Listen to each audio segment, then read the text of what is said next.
Lisa! Fam. Sunday. And you know, it's that day of the week that soon will mean so much more. Well, there's. What I mean is football added to it. I know what you're thinking. Of course yes, of course. Hey, fam. All right. Hey. Today's Sunday, Monday, Tuesday, Wednesday, Thursday, Friday. Oh! 6 to go. And they open up the door. Let me start rhyming. By the way, fam, I glance at Twitter here and there. If there's anything that you want to say or want us to announce or anything like that during the course of the program, I'll be checking out Twitter every few minutes. So let me know, and we'll just tweet on up in there. You know what I'm saying? Fam, today's show is about this. Can the 49ers D stop the top QBs on the upcoming schedule? Well, we'll rank the quarterback talents versus the 49ers right now. I really. Soothing. It needs a little bit of spike. I fam. Seriously, the 49ers 2019 schedule does indeed include some talented quarterbacks that will definitely test the club to earn that first playoff spot that we're so wanting to get into. We had to get through some obstacles. It's going to be a maze of pain. But it's not like we're coming to a knife fight with a spoon in our hands either. But you got Jimmy Garoppolo and Kyle Shanahan. That's a scary thing. I don't envy the position of any of the teams on our list as far as defensive coordinators go and such. It's going to be rough on them. I mean, really rough this year. There's not really a week off for the 49ers with any seriously incapable quarterbacks this year. And I say that because the issue is that each of them offers something a little bit different. There's a couple of people we got to see a little more Kyler Murray. But, it'll challenge the 49ers defense in a variety of ways. Well, I'm going to go ahead and break it down from the worst to the best. We can then access just how we assess then how difficult of a time we can expect to have, and the new defense will have, in fact, to deal with the quarterbacks we're going to be dealing with in 2019. 49ers didn't do a lot with the DBs, as you know, but instead relied on building the defensive line to help elevate the play of the secondary players by forcing quarterbacks into mistakes through pressure. And I've been on board for that. I've been on board for that how many years? I just need to stop getting all these cornerbacks and defensive backs. It's not going to help until we get the pass rush fixed. So finally, they heard me like they needed to. Hey, all right. Anyway, the 49ers will see 13 different quarterbacks in this upcoming season. For now, we can only predict who will be from worst to best. But starting with the rookie, and you can assume Dwayne Haskins at number 13 because we're going to play in Washington in Week 7. Haskins is going to easily be much higher on this list by the time the 49ers face him. The number 15 overall pick. He might end up being the best quarterback in the draft. Because, it's weird how they treat him. And coming into the league, it was like how they talked about him. It's like he's not up to what the last couple of years were and the way the talk was going, but he is there.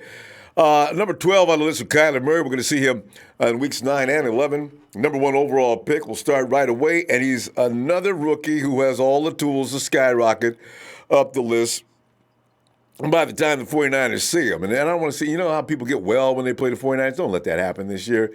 Kick his little butt, all right? Number 11, Andy Dalton. Cincinnati will play week 2. Dalton has probably peaked as a quarterback. Which doesn't, that's not going to, Andy's, I wonder if he's going to get any better. People have been blaming it on weapons around him and injuries and things like that, but I don't know. He's in his 30s. He still is a vet, though. And I've seen Dalton when he really looked good. You've seen Dalton when he really looked good a few years ago. So he could be back this year. You never know. Number 10 on the list, Lamar Jackson. We'll see him in week 13. Jackson struggled to throw it as a rookie with any amount of accuracy because he can pull it down and run right by you. I don't care who you are. That boy can. Jam! Boy, he can run. If he improves that aspect of his game, though, to add to his explosive athleticism, I don't know if it'll be any worse than Freddy Krueger, Chucky.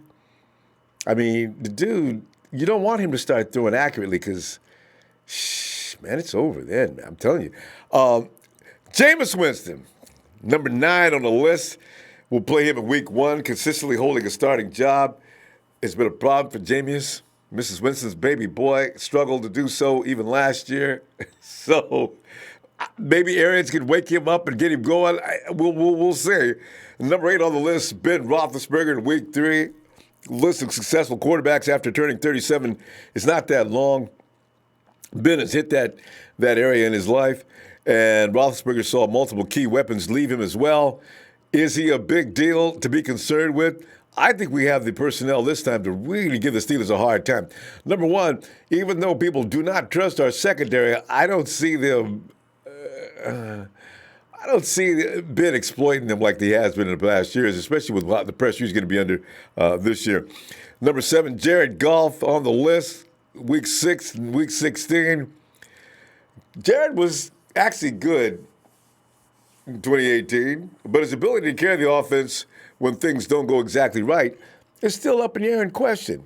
And will he fold under extreme pressure and stress? He proved that he did last year.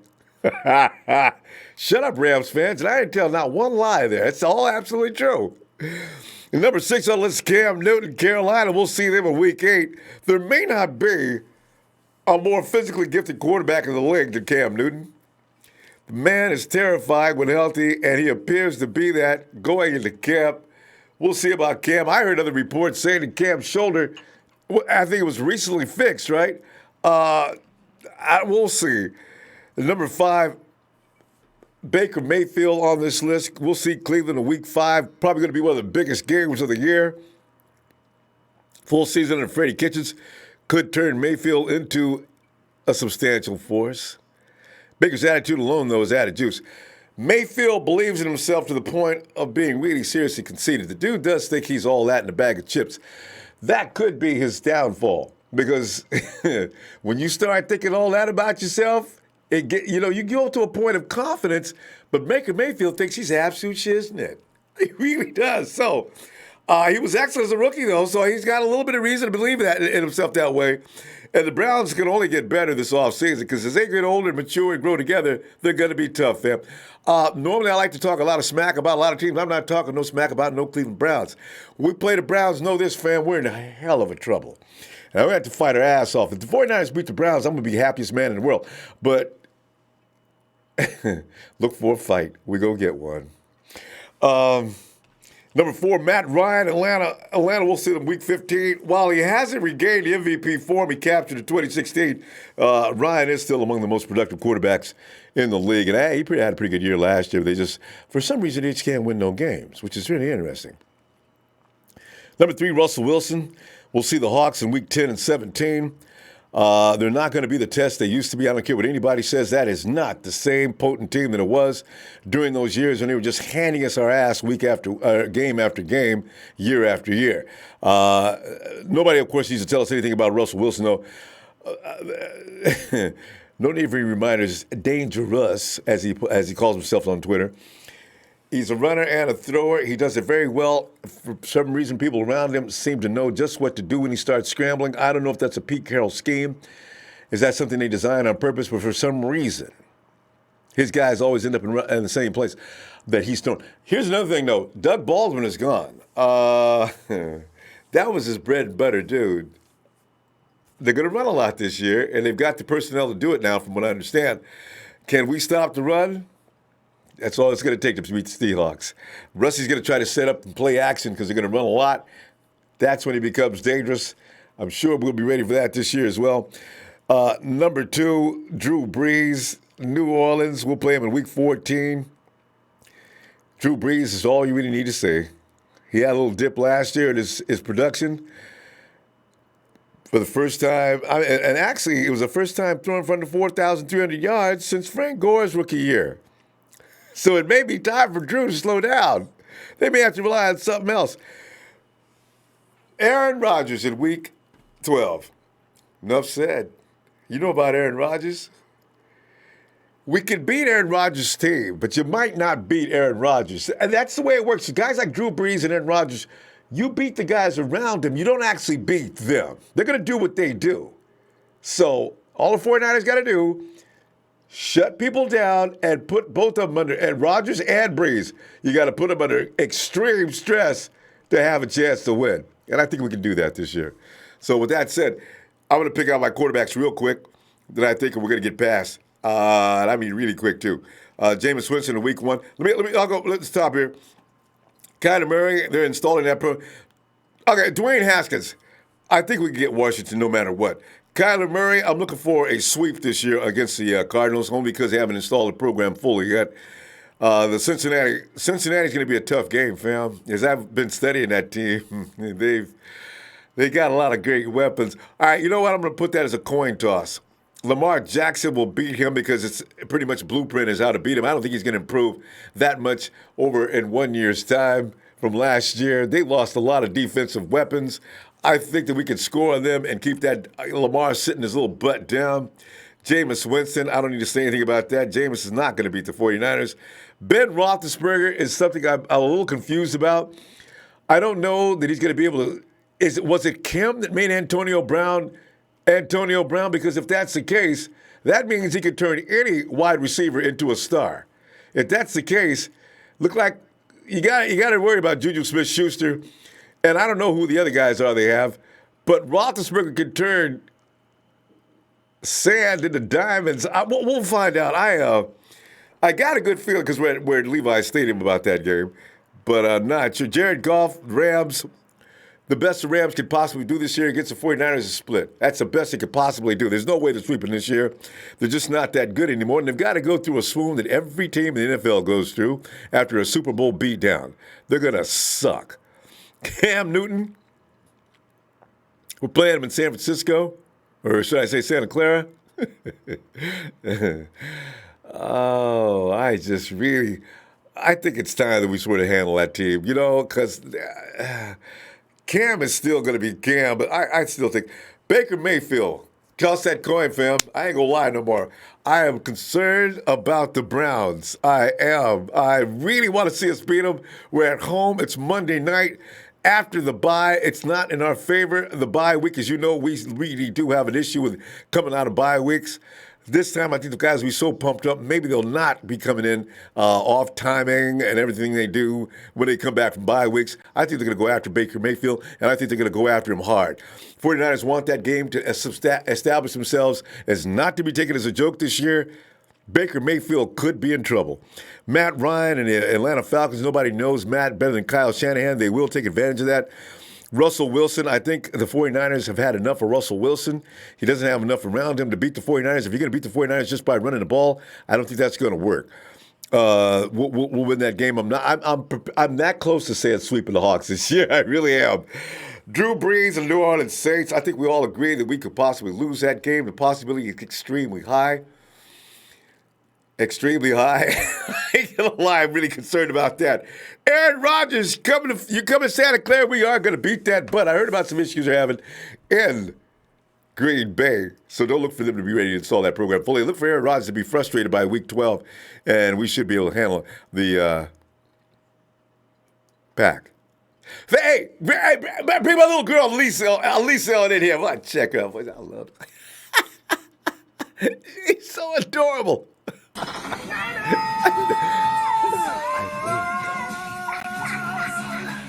me tell you my good.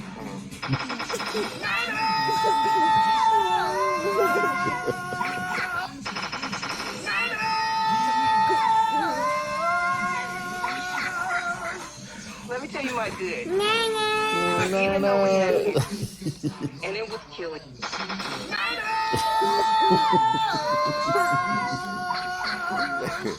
Let me tell you my good.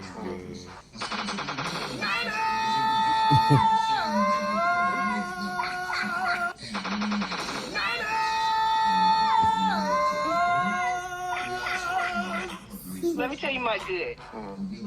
Even though we had. And that's Debbie, part of my admin 49er crew. Let me tell you my. And she won't let her talk. Let me tell you my good. Even though we had some, and it was killing us, and it was devastating. The silver lining is we saw the opportunity for Dante Pettis, Michael Addiction, Richie James.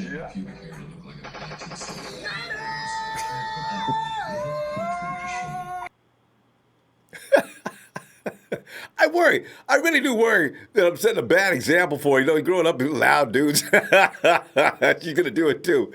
Hey, shout out to Debbie. Debbie's, you'll probably see Debbie this Saturday, by the way. You can follow administration to our 49er Faithful Forum on Facebook and check Deb out. I worry about, I've had a couple of Australians send me pictures of children. I worry about the example. I'm saying, it's not good to be silly all the time. Of course, I don't be taking no time off from being silly, so, it's not a good thing. Okay. I got nieces and nephews. My brothers have told me, man, don't come over here with that stuff. I go there and get some fresh perspective. Jerry. What's up, Niner Empire? Jerry Fresh here with Ronbo Sports. Just a reminder, go ahead and download the Ronbo Sports app from the App Store. Ronbo Sports is giving you, the fan, an opportunity to have your voice heard on the show. Whether that's a question for Ronbo, a shout out to the 49er Faithful, or a suggestion for the next video, this is your chance to have your voice heard. Simply open the Ronbo Sports app, click the menu icon in the top left-hand corner to access a list of options. Scroll down to the Submission tab, and voila, you're there. Once you're in Submissions, go ahead and select the Record a Video option. From there, you record a short video, and you're all set. Remember to keep it clean, short, and sweet. Well, that's it for me. Thanks for listening to Niner Empire. I'm Jerry Fresh, and this is Ronbo Sports. Go Niners!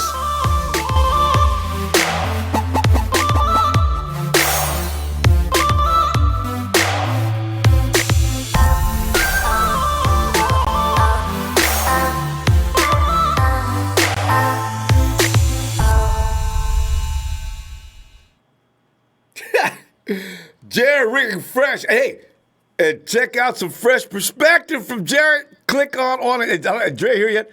Click his name, go to his channel. Jerry's always got some perspective, and it's fresh. Get it? Thanks, Jerry. Let's go ahead and check out here. 49ers Lakers. My grandma was born in 1949. She's special. Shout out to the worldwide West Side cuz. I like that. They wrote it in code for me. Hey, is Grandma a 49er fan? Boy. Hey, Jay Anderson says, hey, Rob, Richmond, Virginia, repping the Niners for life. Defense will be our strongest element of the Niners. Definitely top 10 defense this season. Go Niners! Anthony Baker, what's up? Rob always listens to the show and love this time of year. My birthday is the 23rd of July. Go Niners. Wait, what's it? Will we be back 23rd? Yeah, that's only 2 days away. I'm not sure, but you know what? I figured to be here all week. All right, you know what? Definitely going to get here sometime during the week. All right, it has more novelty if we do it on the right day. Van Life 1, 2, 3s. Summertime beat days, the best mine. Mine's on the 26th. We got a lot of July guys here, huh? And I see, so we them early Leos with fire. Flame, happy birthday, fam. And Tiny, that's a tiny, that's a TNY. I figured those letters stand for something. Jimmy G for MPP, he says, I got the initials down. The Niner you love to hate, and I endorse this, but I had been wondering where the Niner you love to hate's been. He's been there the whole time. I've seen that many times. I didn't know what it stood for. There you go. Fam, thanks for clearing that up for me, too. Kyle Baker says, hey, Robbie Gould was at the Chicago Cubs baseball game today. He was telling the broadcasters about the 49ers, saying our front seven will be dominant this year, and he's excited about Jimmy G's return. Robbie, finally! Could that have been one of the reasons why Robbie may have woke up all of a sudden and signed his contract? Michael Schmidt, I see the media putting our defense up in the ranks. Did you notice that? It's getting more and more. The media started to come around really hot and faster and heavier and heavier. He says, I see the media putting our defense up in the ranks, getting a little respect. Finally, the commentators seem to be getting nervous since the season is close. Hey, you know, they waited. They found out after we already knew. Rene Cruz ranked 7th. Damn. Is that a power ranking?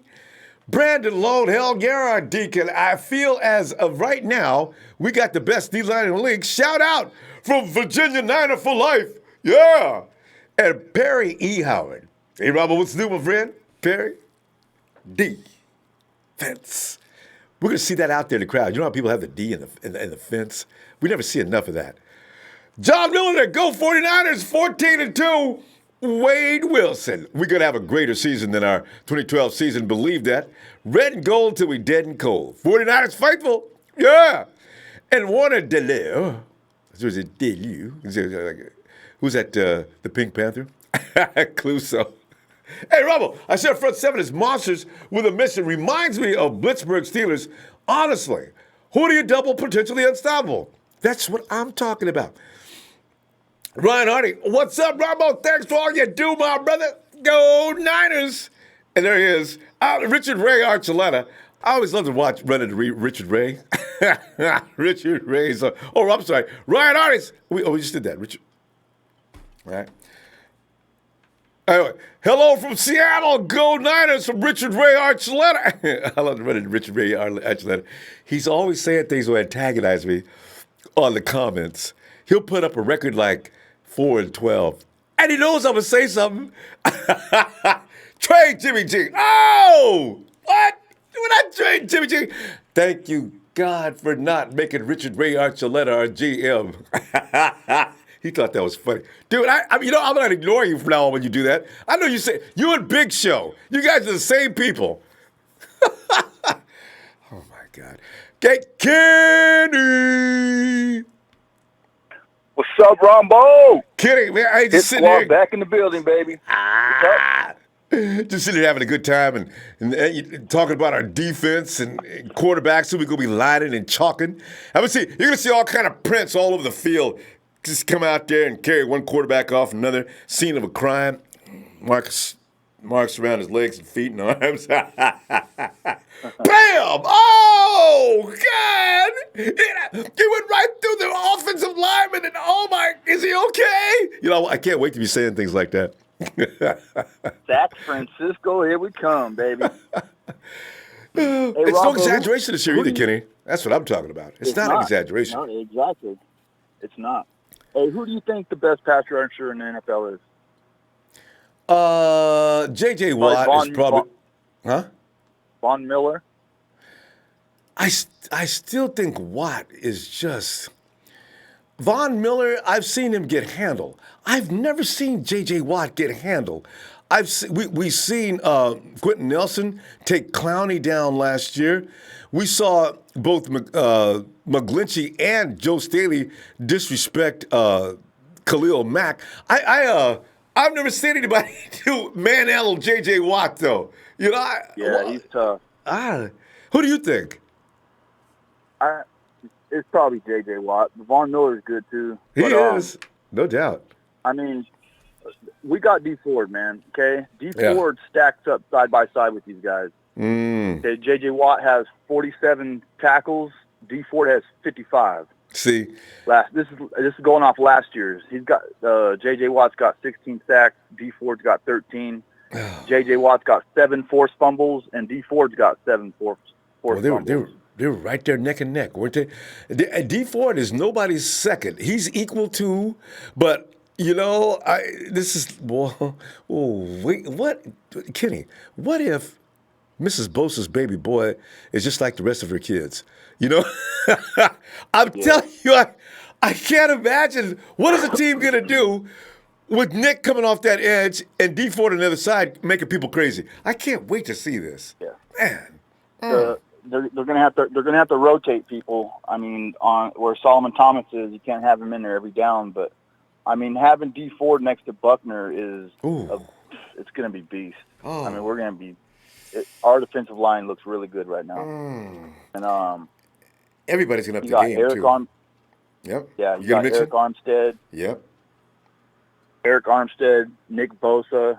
I mean, Nick Bosa, man, he's a question mark. Nobody knows. You know, he's going to come out and he could either be the biggest and baddest or just the average. But I got high hopes for him. I think he's going to come out beasting, man. His legs look huge. Yeah, this is what that family does. You know, Kenny, it's like if you train on something, like you see kids in martial arts, you train when you're a child, and Nick's dad had him out there playing when they were 6 or 7 years old. When you train and learn top techniques, by the time you're 15, you already know pretty much all you need to know. All you got to do is make it better. You can bet your last banana, and you know I really love bananas. You can bet the last one. Nick Bosa is not going to fail. I would bet the farm on that. Yeah. Remember when everybody was going nuts about the whole Khalil Mack thing? Yeah.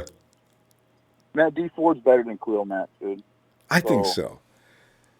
Yeah, he is. Yeah, and stats say so anyway. So, yeah. Mm-hmm. Khalil's I'm excited, man. Hey, you should That's be. why when we got all these guys, man, that's why I started saying Sac Francisco. That's my new nickname for our defensive line, Sac Francisco. So, I can't wait, man. Oh, man. I see Jerry Fresh putting 12 sacks up for Nick Bosa. Nick Bosa got 12 sacks, and D Ford got at least 13, and Buckner got his 12. That's a lot of sacks, man. Yeah, somebody already said we'd get over 30 sacks this year. Man. Yeah. And see, we don't know what Solomon T's come back a man on a mission. Eric Armstead is now going to be able to get to that quarterback a little easier than he used to because, let's face it, 6'7", and all that size, and he's kind of fast. If you don't double team the two trees, your quarterback's dead meat. And how are you going to double team? See, it's a disaster waiting to happen. I think because of those double teamings, they're going to be double teaming D Ford and Buckner big time. It's going to leave Solomon Thomas wide open, man. So hopefully he comes through for us this year, and I have high hopes for him. I mean, he's bulked up. He's been practicing with Aaron Donald, so Aaron Donald's one of the best in the league, and hopefully it pans out, man. Did they double team? Did they double team? You know, I'm trying to understand a strategy that would call for double teaming any member of the 49ers front. If you do that, did you really benefit yourself? Because one-on-one, the rest of those guys are not going to be stopped by no offensive slow-footed linemen. I see everybody on the chat. Mack is not better than Ford. We got the better of the two. D Ford. Yeah, stats-wise. I'm watching the chat right now. Yeah, I know. Stats-wise, D Ford is better than Khalil Mack. Khalil Mack is more intimidating, but D Ford, his efficiency, I don't know if anybody's going to. If you could actually make him second to Khalil. When Khalil gets better stats than D Ford, okay, we can have that conversation, but I don't know. So, yeah. Well, anyway. I'm happy, man. I'm ready to go. How much? We got like a couple weeks left. We got this weekend. They come into camp, and then of course we got the until September. Well, August until preseason games get underway, right? Yep. Yeah, so that's what you mean. A couple of weeks before we see what they look like. Oh, nobody even. I forgot about Contavious Street. But people say we have a problem with the run. Street. Watch Contavious Street find a role, because if you're going to run, you're not running through Contavious Street. You're not running through DJ Jones. This is going to be interesting. Kenny, the strategies on that front line are just going to be crazy. But we're going to see. Don't forget about Julian Taylor. I'm saying, you know what I'm saying? Sheldon Day, I don't know what they're going to do. We'll talk about that off the defensive line later. More later. I'll see you. Actually, I'll be back tomorrow. What am I talking about? This is only Sunday. All right. All right, man. Hey, Ronbo Sports, A1 since day one, baby. Hit squad in the building. Shout out to Night Off Fan Club. Thanks, Kenny. Yeah. Have a good night. 13-3 because we got Jimmy G. 13-3 because we got Jimmy G. I love it. It sounded ringing true. MVP candidate, comeback player of the year, Jimmy G. Okay. Tammy Dan said, hey, Ronbo, you should have a contest for your listeners making predictions on the Niner records and who they lost to, and the winner wins Niner jersey of their choice. Kind of like that idea. We need to get a okay. I like that idea, but I want to work on that. Right? Hey, Phil.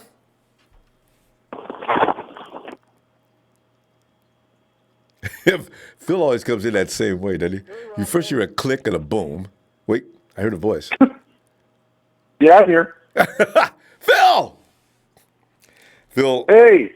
Phil, we're sitting here, we're planning funerals. Well, I shouldn't use that word. We're planning, we're putting a set up with a hospital plan for quarterbacks throughout the NFL schedule for the 49ers and how it's going to actually translate into what the 49ers do as record this year. You know, I've been looking a little bit at the stats, right? And I got another pet peeve against the writer for ESPN who put the 49ers offense at number 23. That's just stupid. When our offense was at 15. Even before. 15 or 13, depending, huh? Even Last before. Year with, yes. Exactly. Yeah. But anyway, the biggest problem for the Niners, looking at the numbers, is our plus-minus in takeaways. Yeah. We were the worst in the NFL. We were minus 25 in giveaways last year. It's tough to win without any and when turnovers. you put that to the Seattle, who was the best, they were a plus 15. So that's 40 more possessions that Seattle had over us during the season. And they translated to wins. Yep. But when you look at like defensive passing yards per attempt or rushing yards per attempt, we were pretty high. It was the fact that other teams had the ball much more than we did because we gave the ball away all the time. Yes, indeed. And when you give the ball away, usually it either takes away points. Well, Phil? Phil was going to say it's usually take away points, or it puts you in bad field position, or gives the other team a chance to kick a field goal. Phil? Oh, I know. So it's giving points or taking away points, one or the other. Yeah.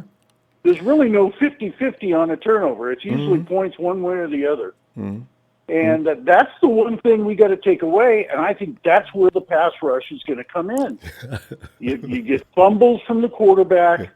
You force turnovers through interceptions, but they don't have as much time.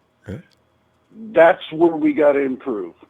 Really, we're not that bad talent-wise in the backfield. Looking at the numbers, it's just that every team had more attempts because we didn't force them to make mistakes.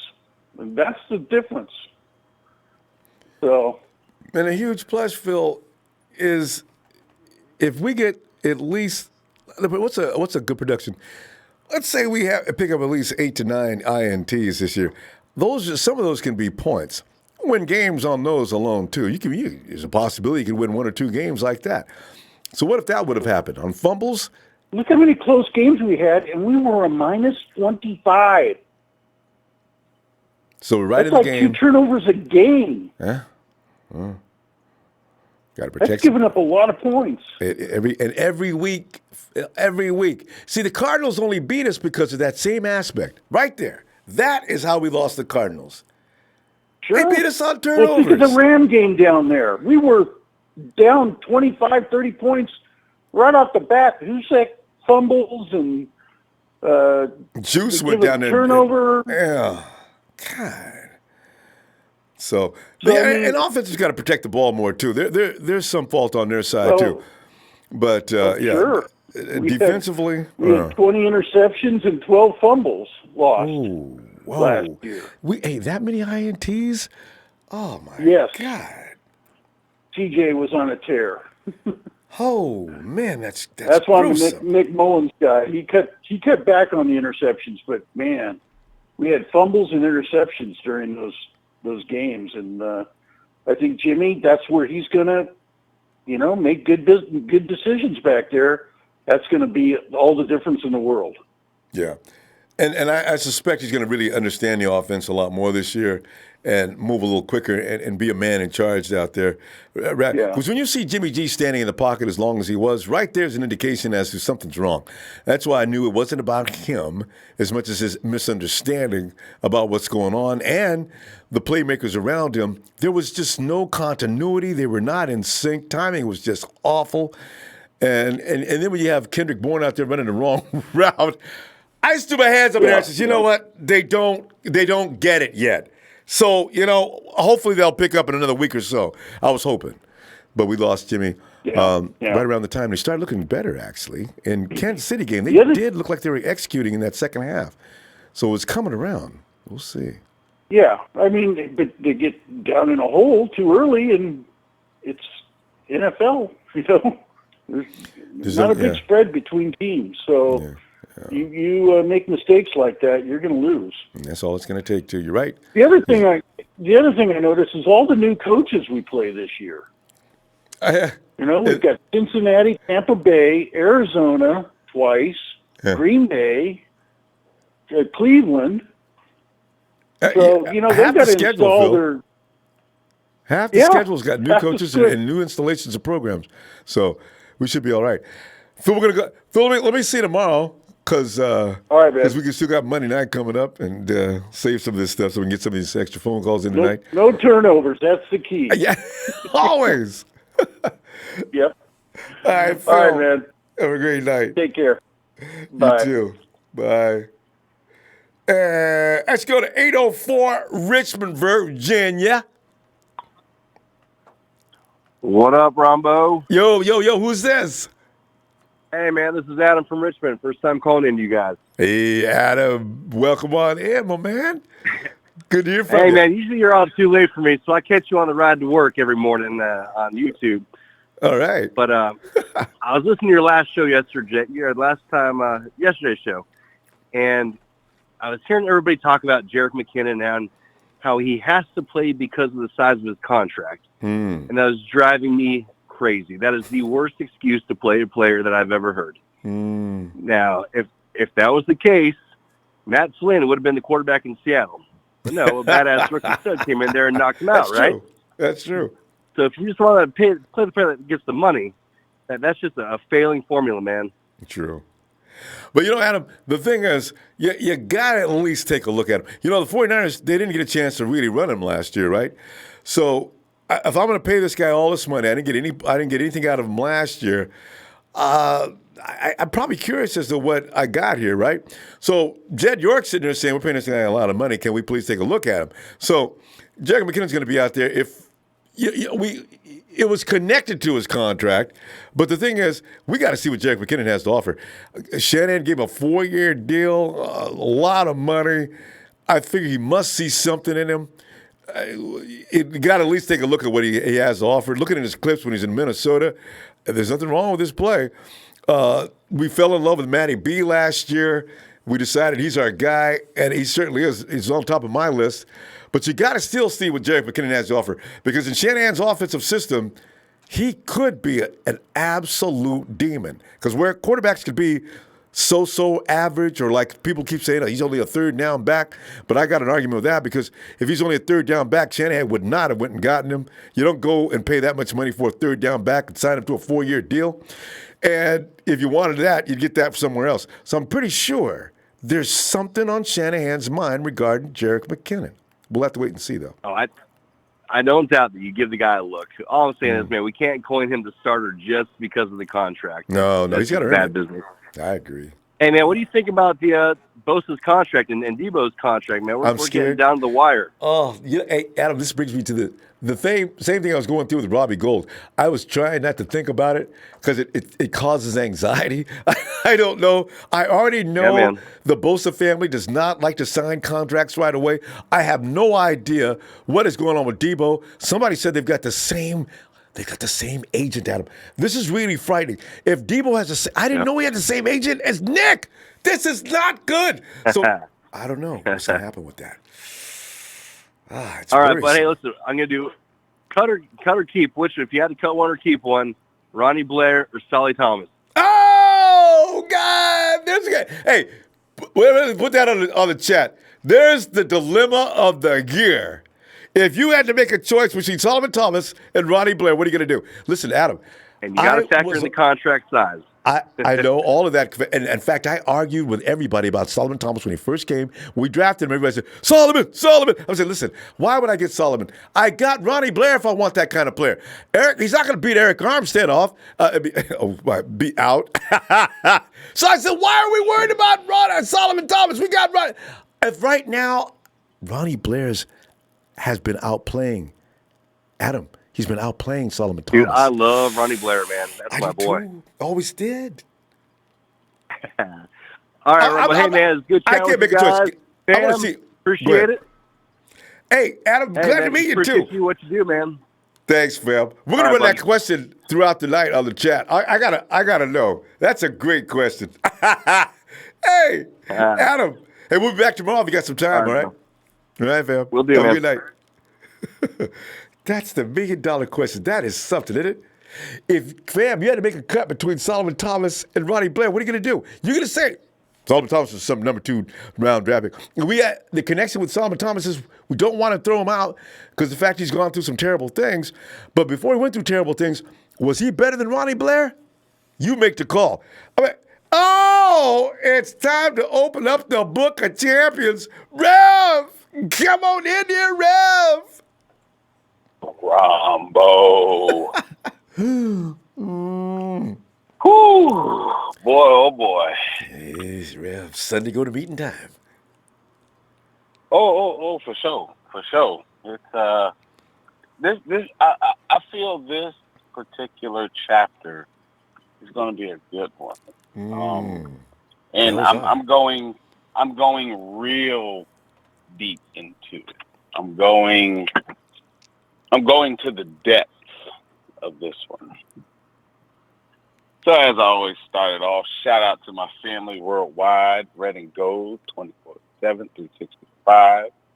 Shout out to the man Ronbo. Well, now we got that out the way. Yeah. Family, let's it's Sunday. It's Sunday. This is it's time to preach the 49er gospel. We're going to open up the Book of Champions. We're going to go to the chapter of Singletary. Chapter 1, verse 1.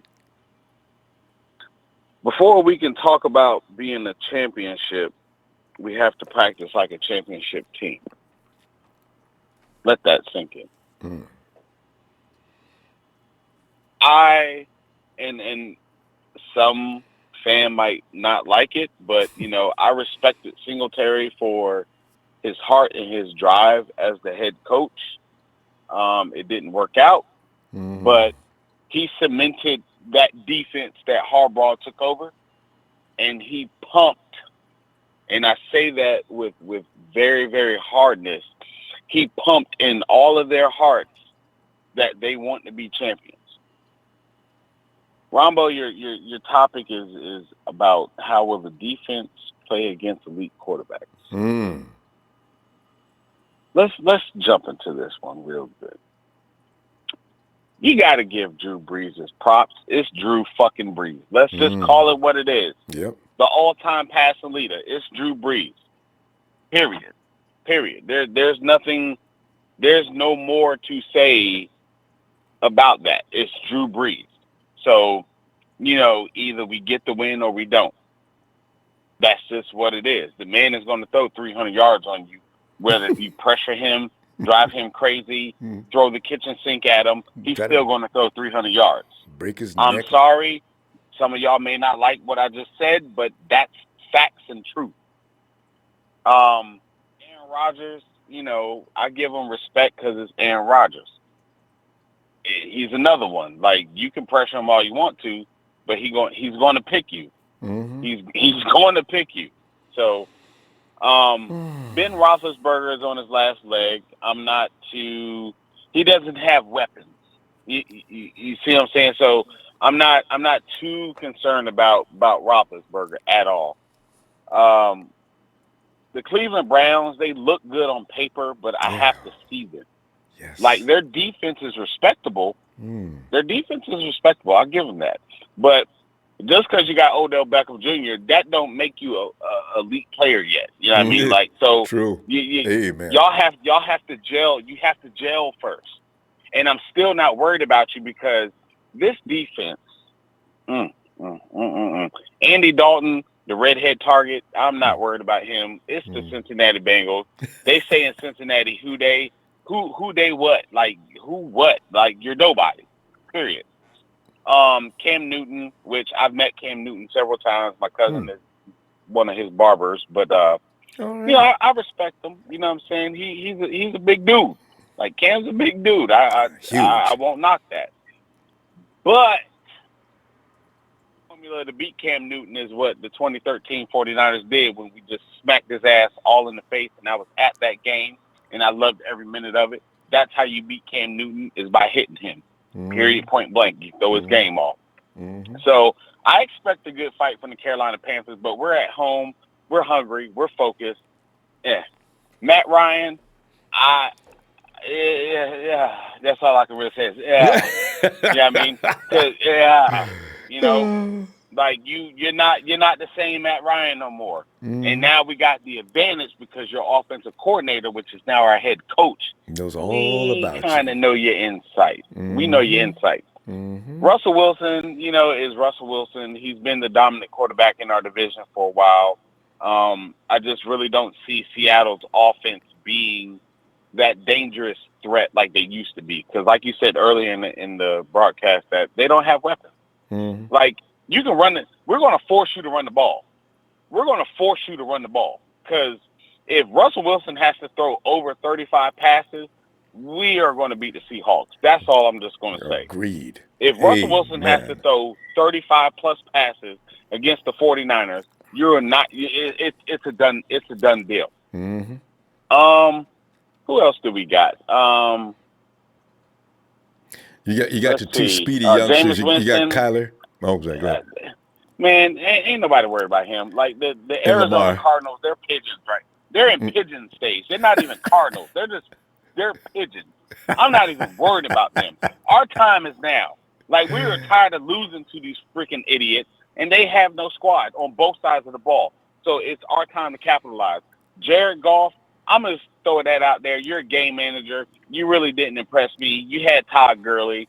You're not that dangerous. I mean, the New England Patriots exposed you with a base man defense in the Super Bowl.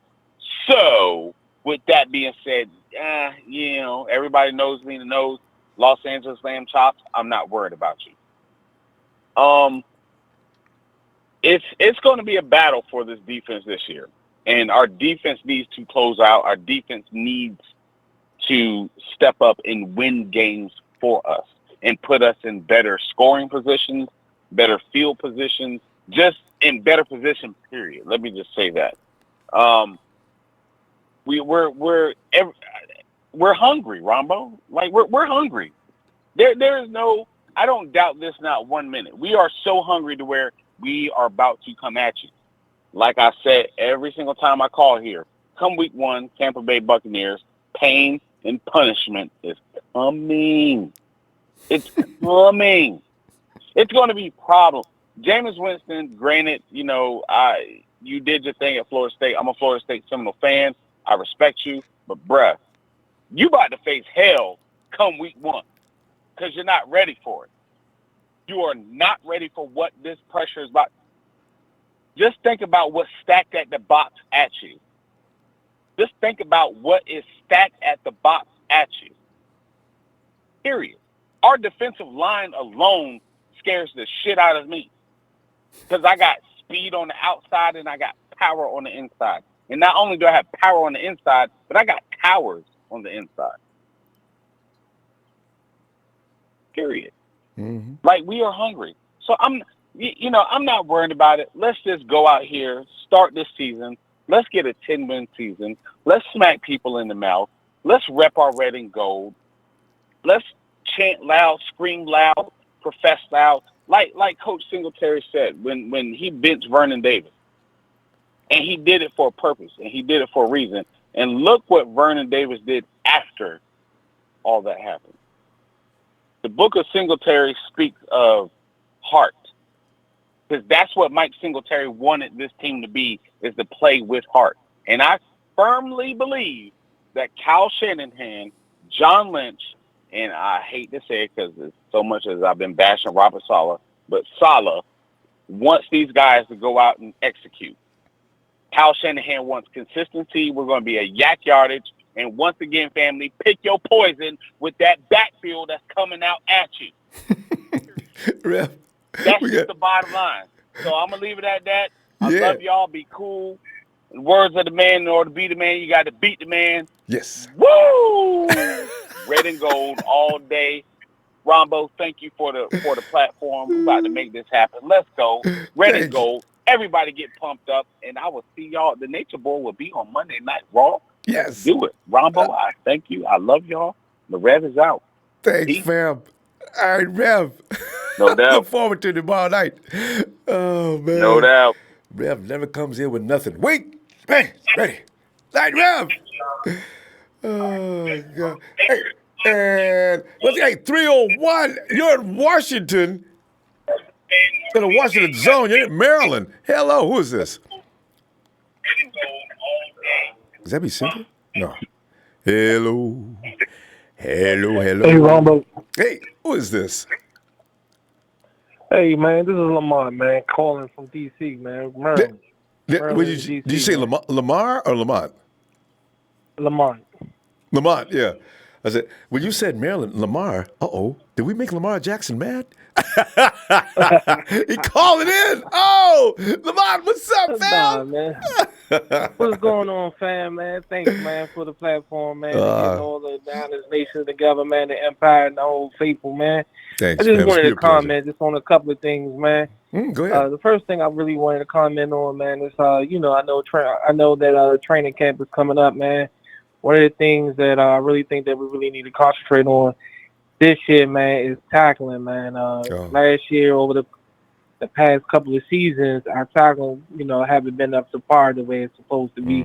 And so I would really like the defense, man, just to be able to concentrate on tackling, especially during the short yardage and things of that nature like that. 3rd and 1, 4th and 1.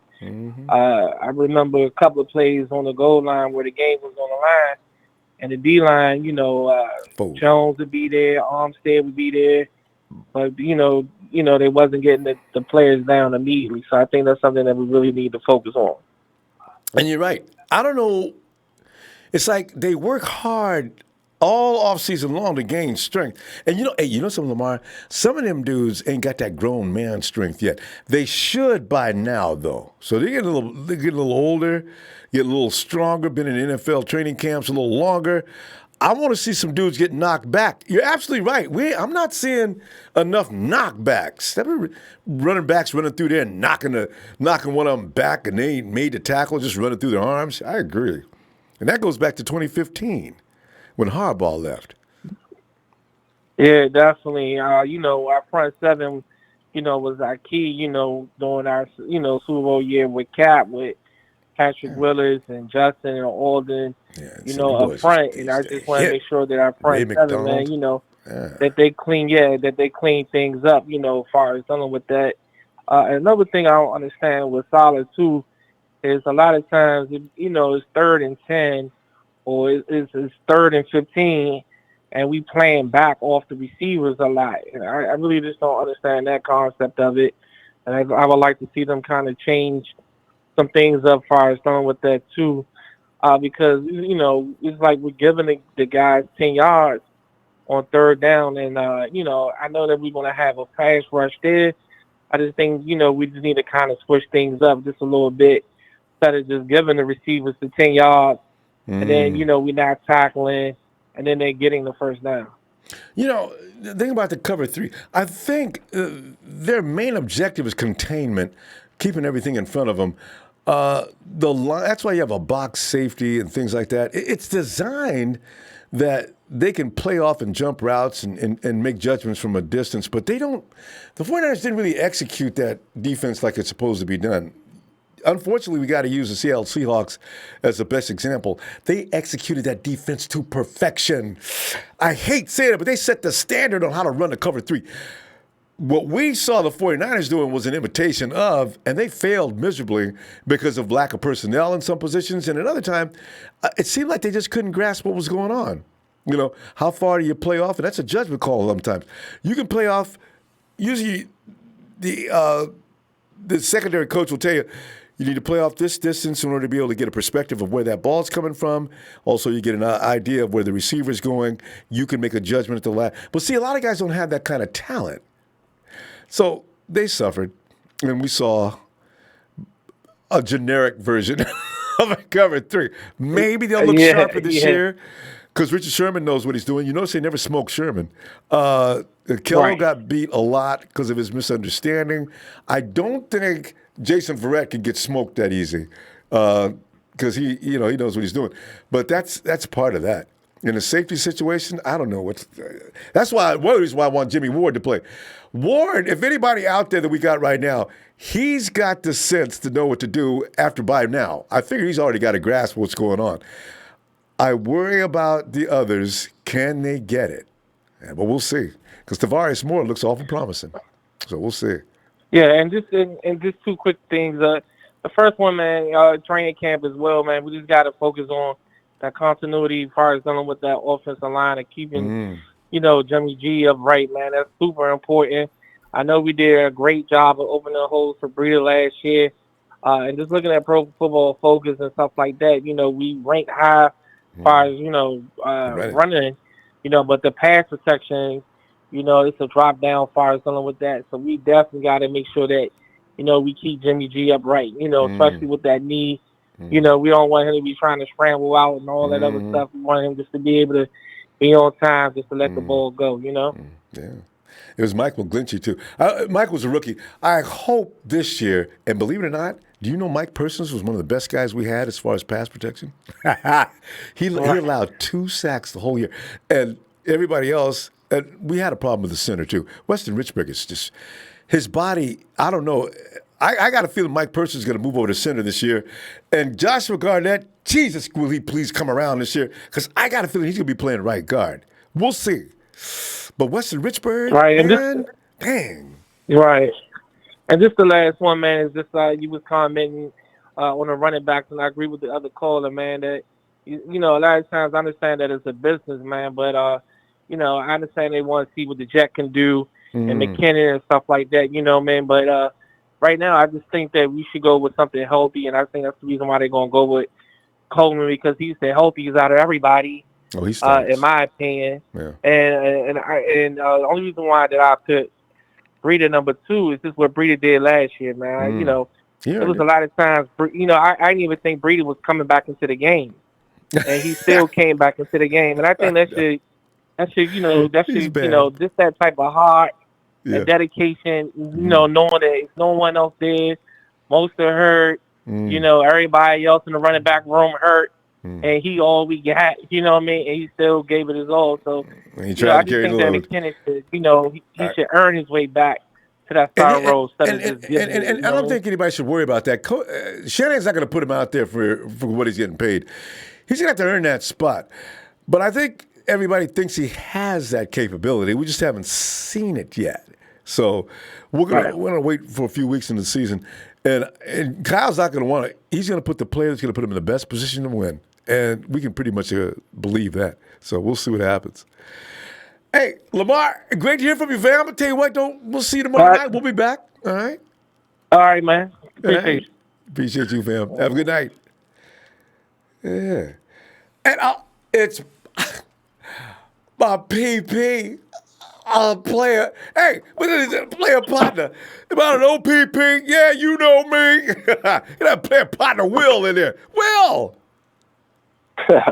What's up, player partner Ronbo? What's up, man? Man, it's like you look at the quarterbacks you're going to run into because, we've been partying for weeks, right? But when you look down the list of quarterbacks, there's going to be some tests down through there. Some of them are going to be surprise tests. I don't know about Haskins up in Washington. Is Andy Dalton still going to have issues? Is Ben Roethlisberger, is he done? Or he's got no weapons out there? Ain't nobody going to be scared of? I mean, Juju Smith-Schuster can't whoop nobody by itself. And that's why you look down through the roster, what are they going to do, 49ers defense, as far as stop these guys? I'm worried about Baker Mayfield to a small degree, but I think his own I'm the shiznit is going to get his butt beat. So, that's why I'm staying 11-5, 10-6. I hope they beat somebody. I'm worried about Drew Brees. What are you thinking? Well, first I want to shout out to you, Ronbo, man. Appreciate what you do, man. And I also want to give out a 49er apology to my man Kenny, man. Me and Kenny was going back and forth in the chat about the McKinney deal, man. I just want to say I apologize, man.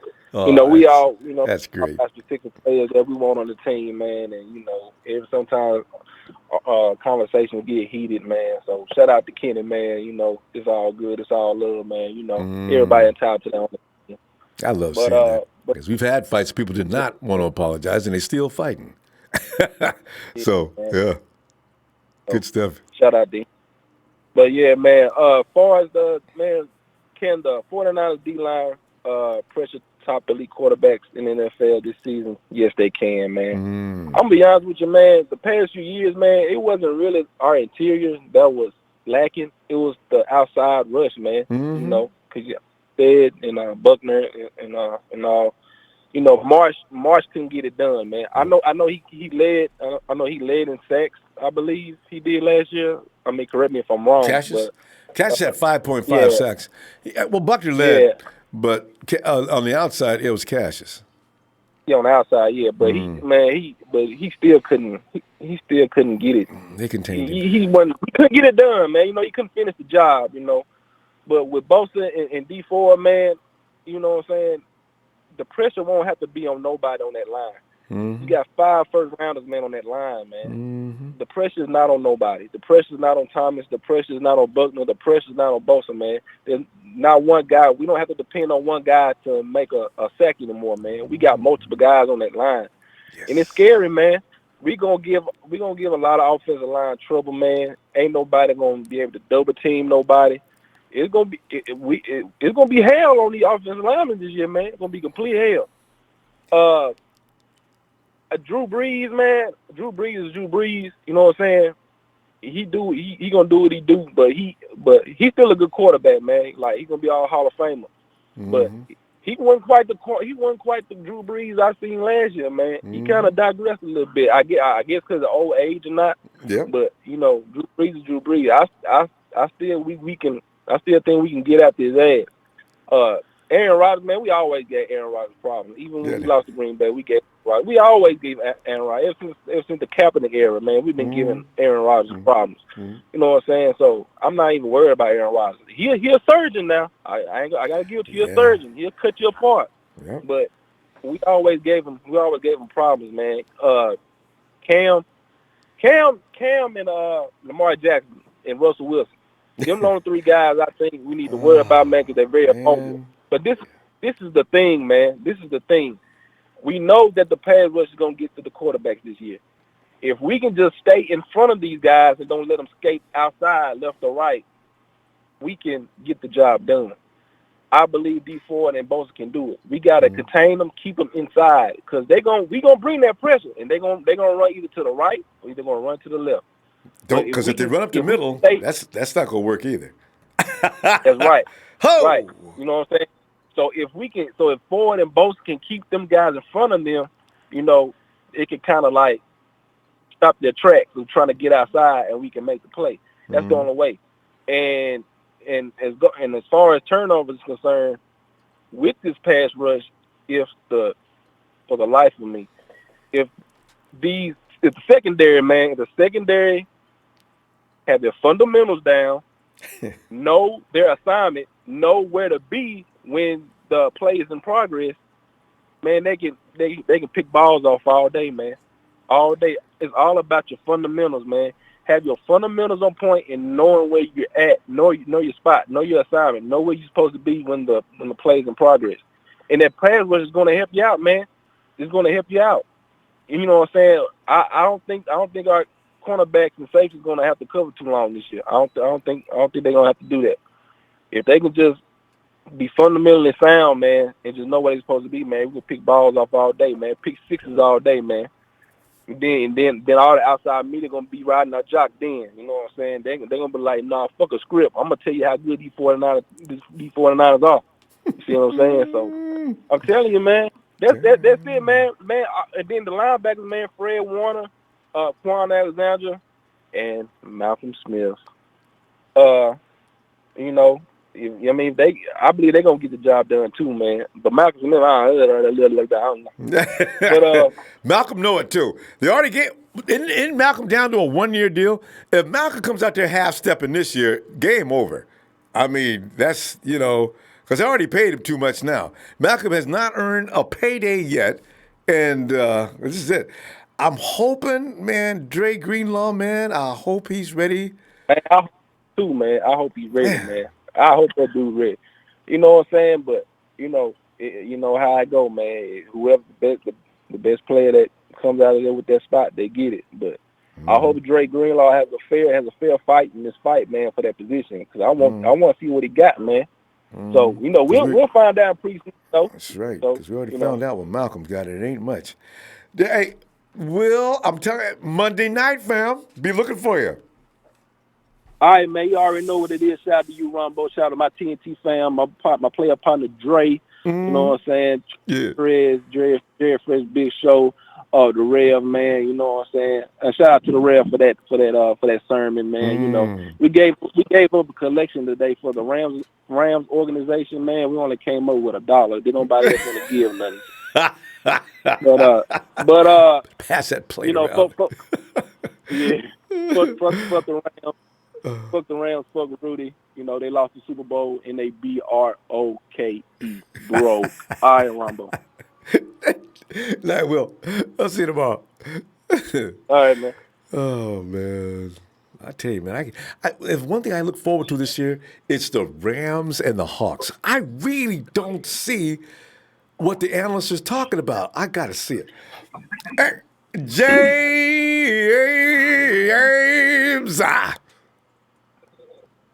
What's up, Ronbo?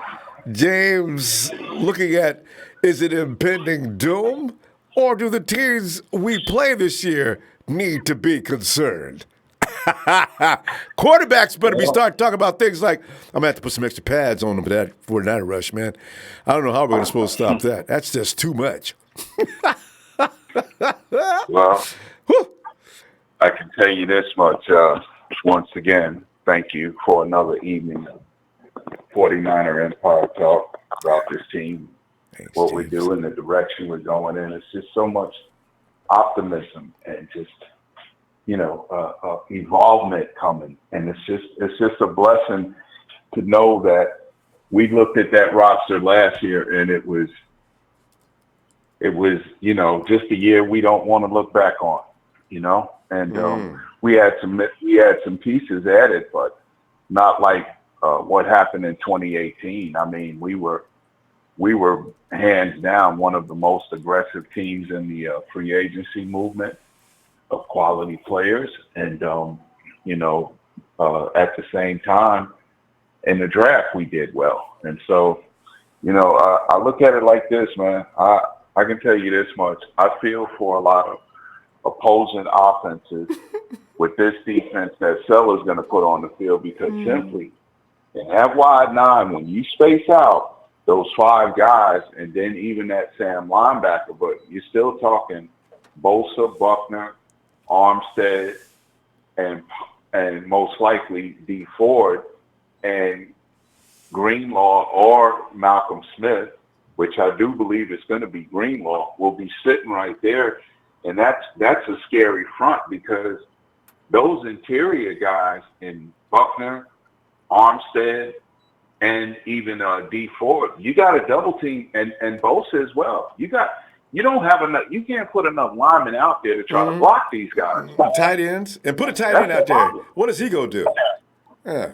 What is he gonna do? Nothing. He's gonna sit there and say, well, I got to catch balls more than I do block them because, he'll be telling the quarterback, hey, man, you better make sure you run with the offense at the start of the game to get that feel of what it's like to run with them because you're going to be running a lot probably today, So at the end, I mean, it's we're going to see much better football play, hopefully, by the grace of God. Everyone stays healthy. And it's our time right now. I mean, we looked at the NFC West Division as Kyle Shanahan was continuing to build. He faced the Patriots with another team and did well offensively. He had run the defense, but now he's got his own team and the head coach of our team. And I just think that, offenses are going to be in trouble. And I do agree with what the caller had said. I think it was the last caller where he had stated that, Drew Brees is getting older. Yeah, he done lost more than a step or two. He done lost a step or 2.5. Okay, but that's still Drew Brees now. Yes. But I'm just telling you, it's gonna be interesting because one of the quarterbacks I want to look at and watch his play is a quarterback like Russell Wilson because he's gonna come out with his cockiness like, yeah, I did it to these guys, and every year, so many years, and they were like my practice mode. Okay, but trust me, God, when he goes to bootleg and takes his eye off one defender, and then they smash him just like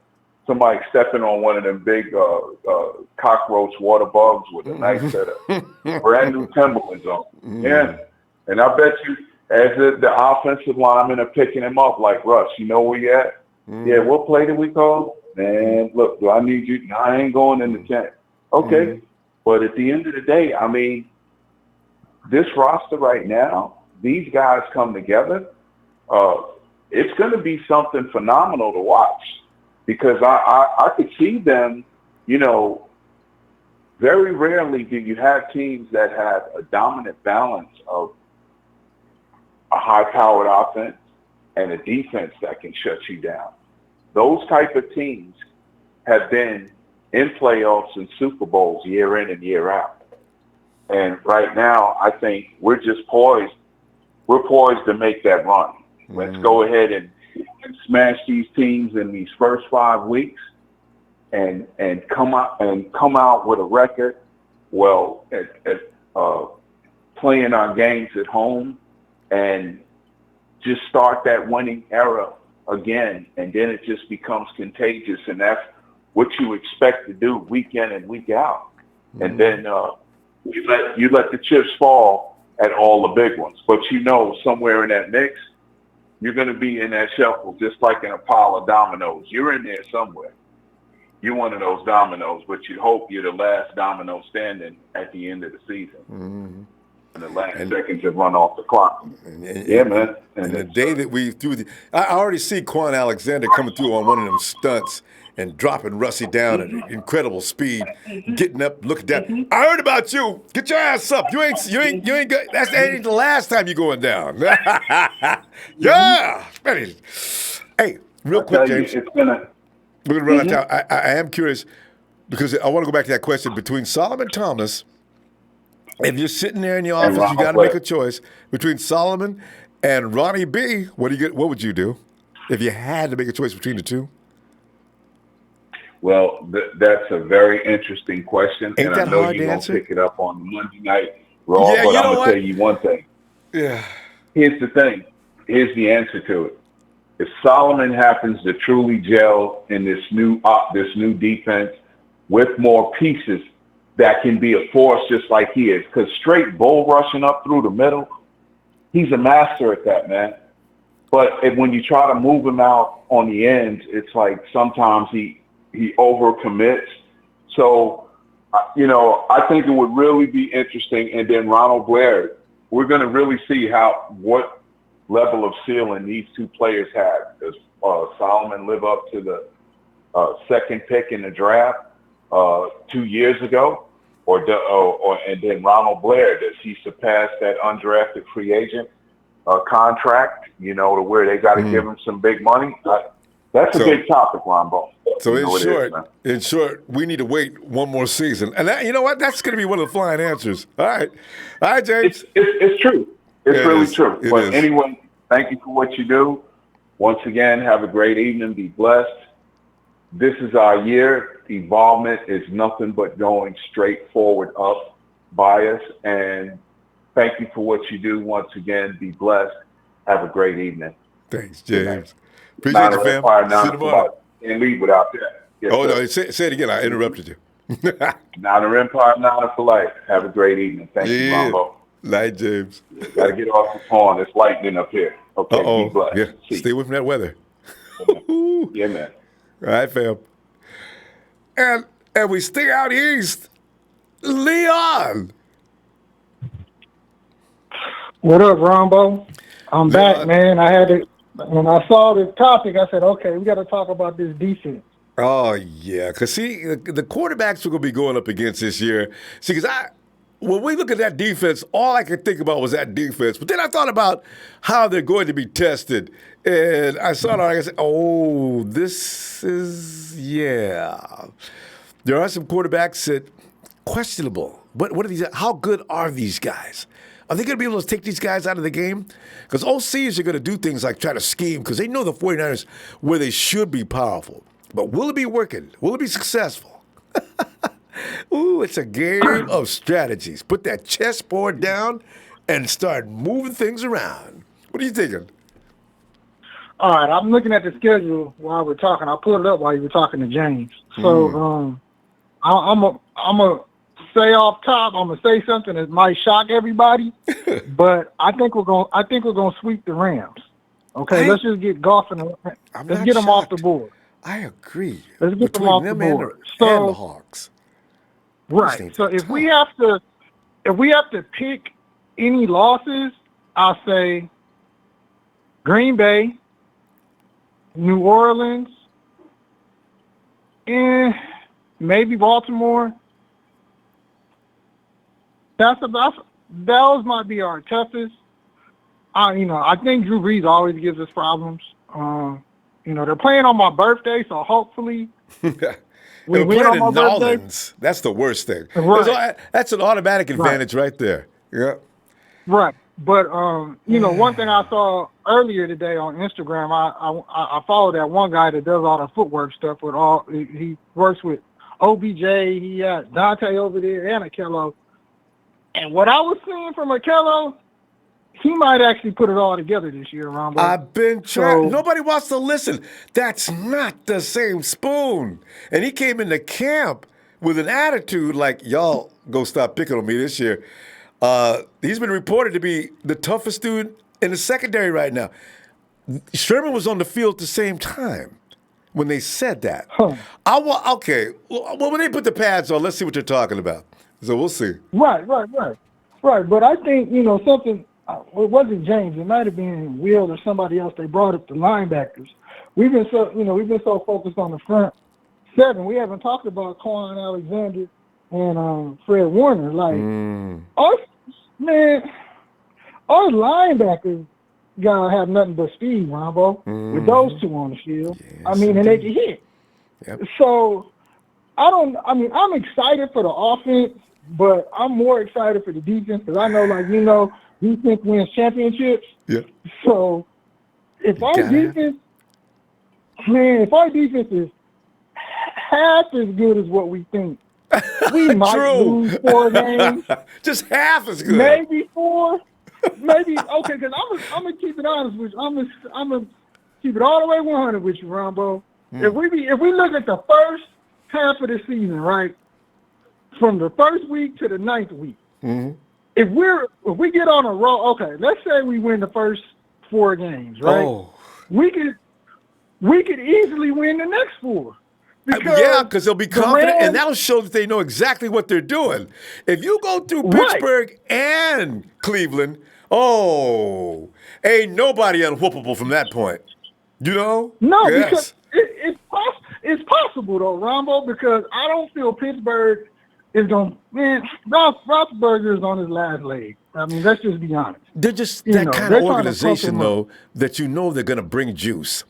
You're right, though. I don't know what they got since the clubhouse burnt down last season, and I don't know. Right. You know, it's just I don't know what to expect. But they're the Steelers, 6-time Super Bowl winners. You know, we'll see. I know, but the Monday night game versus the Browns, that's just going to be fun to watch. I know. mean, that's going to be fun to watch. But if we get through those, I think we're going to easily beat Tampa Bay and the Bengals the first 2 weeks. It would be So nice. if we get to week 5 and we beat the Browns, I think we could run that first half of the schedule, bro. I really do. I agree. Travel or not, if they get it in their minds that they just beat up on the Browns and the Steelers, the 49ers going to believe, man, ain't nobody out here we can't beat. The only people can beat us now is us. And when they get to that us thing, now, Right. So, and to answer your question about Ronnie Blair or Solomon T, right now I'm rooting for Solomon T because everything he went through last year, I agree. I'm rooting for him to come back and have a great season. So, But all I'm things gonna being pick him equal, just be- all things being equal. Right. I mean, just let's look at it from a football perspective. Really, who is the best football player? That's hard. That's a tough one, Ronbo, because I See? don't feel that Solomon Thomas has gotten a good enough look because everything he's been through. I feel like we have to give him this season to say, okay, now we know who's the best out of the two. Yeah. Because mentally he wasn't there. Yeah. So, And then when you look at Ronnie Blair, last year he got hurt and missed some time. Ronnie Blair had a decent season. The year before, same thing. No, last year with the family situation, and I feel bad about that. I'm not going to hold him responsible for that. The year before that, as I say, 2017 his rookie year, or 2017, right? Yeah, he got hurt that year. Part of it started out looking good. You know, but then you look at Ronnie Blair, the body of work he's put in those since him and Solomon could be compared. Blair's. He dwarfs him. Blair's done a great job and way less snaps. I know. It's a tough one, Ronbo. I mean, I think if we're just going off of that, we can say Ronnie Blair, but let's give him halfway through the season. We got to. So we got to. Just to be fair about it, with the injuries and the family thing. But if we're going just off of pure snaps, yeah, you're right. Ronnie Blair's a beast. So, we'll see. We'll see. All right, fam. I tell you what, Leon, we'll be back tomorrow night and see what's up, all right? All right, Ronbo. Minor since a minor was a nation to an empire, bro. Let's go. I love that rhyme. Good night, Leon. Good night, Ronbo. And we return to the West, where player partner, Dre. What's happening, Ronbo? Oh, Dre, man. It used to be when we looked at the schedule and seeing who we had to deal with as far as quarterbacks. But that year we looked at Tom Brady was on there, Aaron Rodgers was on the schedule. I mean, we had anybody was on the schedule. Every last one just whoop the hell out of us, right? Now, you bring them dudes on in, man. Let's go. Let's see now. We ready. The child has grown up a little bit. Yeah, I mean, I'm looking at the schedule. There's so I got the guys that I feel like have a swinging, like a swinger's chance as far as just being talented and having the talent around them to actually get the job done, or to give us a run for our money. I would say first is Baker Mayfield, of course. Not just because of him, but the talent that he has around him. It's just I don't like his character. I believe that mid-season there's going to be an article and there's going to be First Take and Undisputed is going to be talking about how they're fighting amongst each other in the locker room. So I give it around week. Yeah, I give it around week 8. You know what I'm saying? Him, Jarvis, and Odell going to be fighting. Odell going to want to get traded out of there. But I give him swingers chance. So I got Baker Mayfield. Of course, we got Superman Cam, Ben Roethlisberger, Aaron Rodgers, Drew Brees, and then I'll say Russell Wilson at home. Yeah. Now when he come to Levi, we're gonna get that ass. But Russell Wilson at home. I mean they were 8-0 at home last year. You know what I'm saying? Like that's just a place where they always win. So I'm definitely always you always got to give Dre, that man the edge at home. Dre, they won 8? They won 8 at home last year. Shit, I believe, man. I'm pretty sure there's. Because the thing I'm is, pretty sure they're undefeated. I mean, they beat the Rams at home. They beat us at home. They beat the Cowboys at home. Like them motherfuckers was lethal at home. If they wasn't undefeated, they probably lost 1 or 2 games. But I thought, you know what I'm saying, they were undefeated at home. No, because I'm just saying they only won 10 games. That means they know how to work that schedule. Anyway, go ahead. Bruh, that's what they've been doing every year since they haven't had the LOB. You know what I'm saying? Like they basically went out at home, minus 1 or 2 games, and then they go on the road and win. Then they go on the road and win 2 or 3 games. and that's all you need to do. Right? That's what they do. You know. So, but yeah, man. I'm really not too worried about the Ravens. I mean. At the end of the day, Lamar Jackson is talented. I don't think I don't look at the stereotype of he's a black quarterback. He just can't. He can only play outside the pocket. I believe he can play inside the pocket, but the thing is, you know what I'm saying? Like, it's just not going to be enough when you got guys up in his face. You know what I'm saying? Like, we have the defensive talent to get up in his face and to cause disruption in that backfield, and a lot of 30% of their offense is going to be off the quarterback option. So, you know what I'm saying? They just got Mark Ingram. So as long as we can contain him, you know what I'm saying, that's going to cut that option down. You know what I'm saying? Because he's going to be in the gun. You know what I'm saying? They're going to have him in the gun. They're always going to fake a handoff. You know what I'm saying? So it's going to be easy to key in on him, especially if you shut the run down, because you know what I'm saying, that fake handoff is not going to mean shit. Kyler Murray. Jay, who did you just mention? You know, I just want to mention one thing. Lamar Jackson. Yeah, here's the thing. Lamar Jackson. Show just pointed out Marquise Brown, who they picked up, is on the PUP and will miss some time during the regular season due to a foot surgery from that bowl game he played against Texas. Uh-oh. Yeah, I mean, his speed is deadly, but his size. Marquise Jackson is not no Deshaun. Marquise is not no Deshaun Jackson, bro. Deshaun is a 1 in a million guy, where you're 5'8", 5'9", 165 and pounds. You get to get hit one time. With a pair of boots on. Yeah. Right. You know what I'm saying? Deshaun Jackson is just a freak of nature, and he's a once in a lifetime player where he's undersized and he's barely injured. D-Jack stays on the field. That's not Marquise. You know what I'm saying? Marquise had to do with injuries at Oklahoma. So, like I said, man, I'm not worried about Lamar Jackson really, because they're going to put him in the shotgun. They're going to be doing a lot of quarterback options. He's going to be faking the handoff a lot, or keeping the ball itself. So if we can key in on Mark Ingram and stop that play action isn't going to do anything. And also, I like what my guy was saying about, us playing against eight different teams, that have new head coaches and implementing new systems. Yep. And that's why I don't think Cliff Kingsbury and Kyler Murray is really going to do anything. You know what I'm saying? Like, yeah, I'm afraid to see that little motherfucker outside of the pocket. Mm-hmm. I mean, that guy has Madden 99 speed. You know what I'm saying? Give it 100. You know what I'm saying?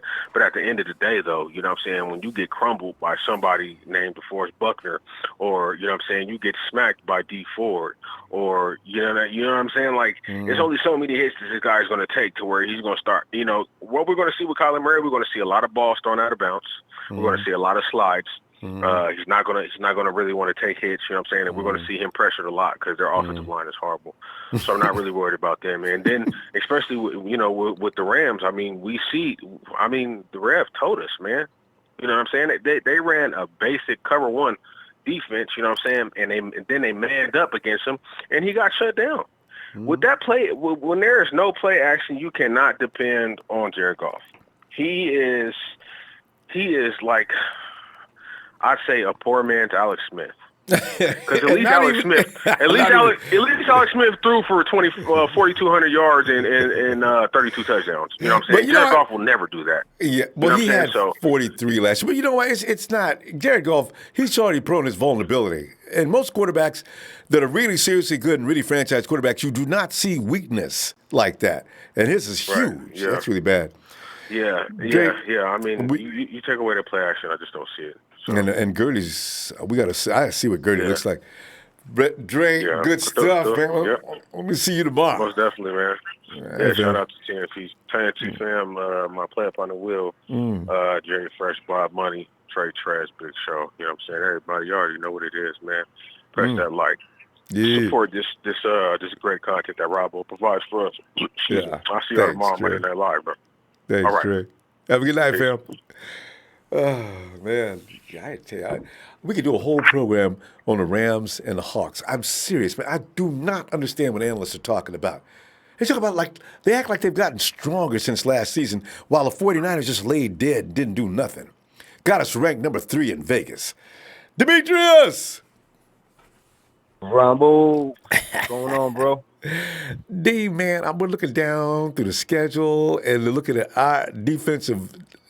I mean, we got a front now, boy. We ain't playing. And the quarterbacks who could possibly survive or not, Demetrius. And also, the million-dollar question tonight, if you had to make a choice, you throw everything else out and keeping all things equal, do you hold on to Solomon T? If you have to keep him between him and Ronnie Blair, what would you do? Oh, it's putting us in a villain That's position. That's a good one. You got a good one going tonight, Ronbo. That's rough, ain't it? Because I got a heart myself. I can't even answer it. Somebody said, let him play another year and then make a choice after that. And I guess that's where I'm going to have to be with you. I can't do it. I can't. And I can't cut Ronnie Blair because that ain't right.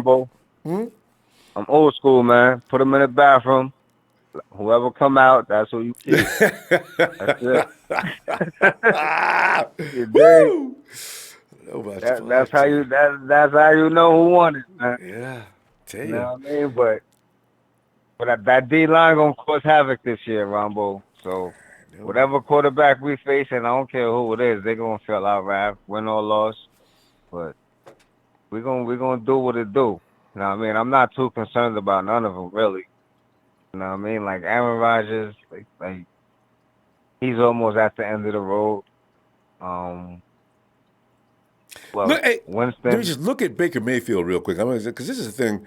Baker Mayfield. Thank you, Lord. I'm glad you went to him. Go ahead, because I got something for his load. He's got weapons on both sides of the field. He's got a premier wide receiver that they said his production so far has been ahead of the pace of Jerry Rice and OBJ. And then you got his bro from school on the other side. You got a tight end that may be a little underrated because Njoku, that boy, he is a little bit crazy. Nah, he bad. Yeah. He good. And man, running backs, how many they got, man? I mean, they picked up, what's his name, who had no business putting his feet on that girl like that. And also, they got that offense is lit, basically.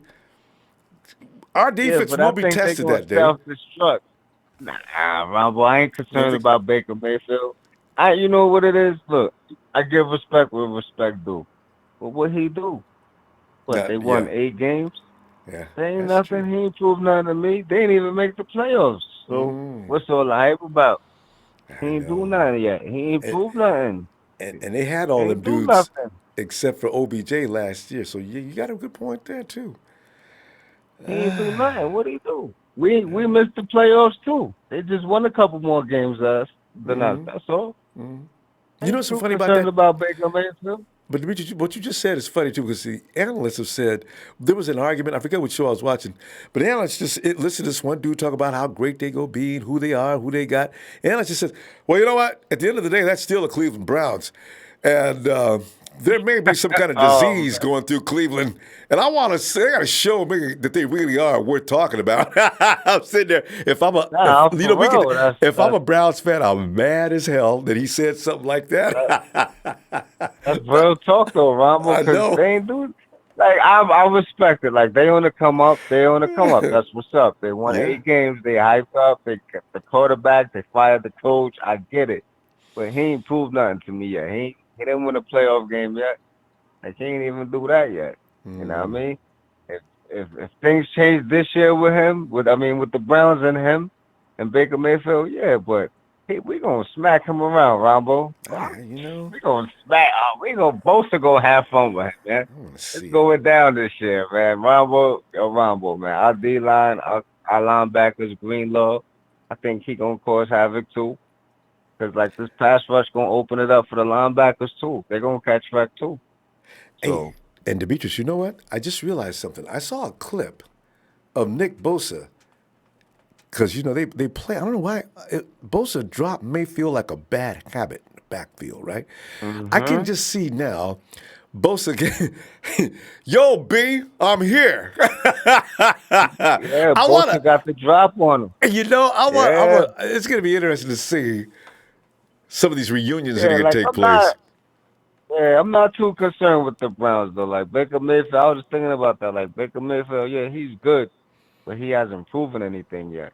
They're in the same boat we're in, Rombo. They didn't make the playoffs. We didn't make the playoffs. True. They still losers. Yeah. So we not losers. We got 5 championships. They talk about Baker Mayfield like they made the playoffs or something last year. They got me confused. You know what I mean?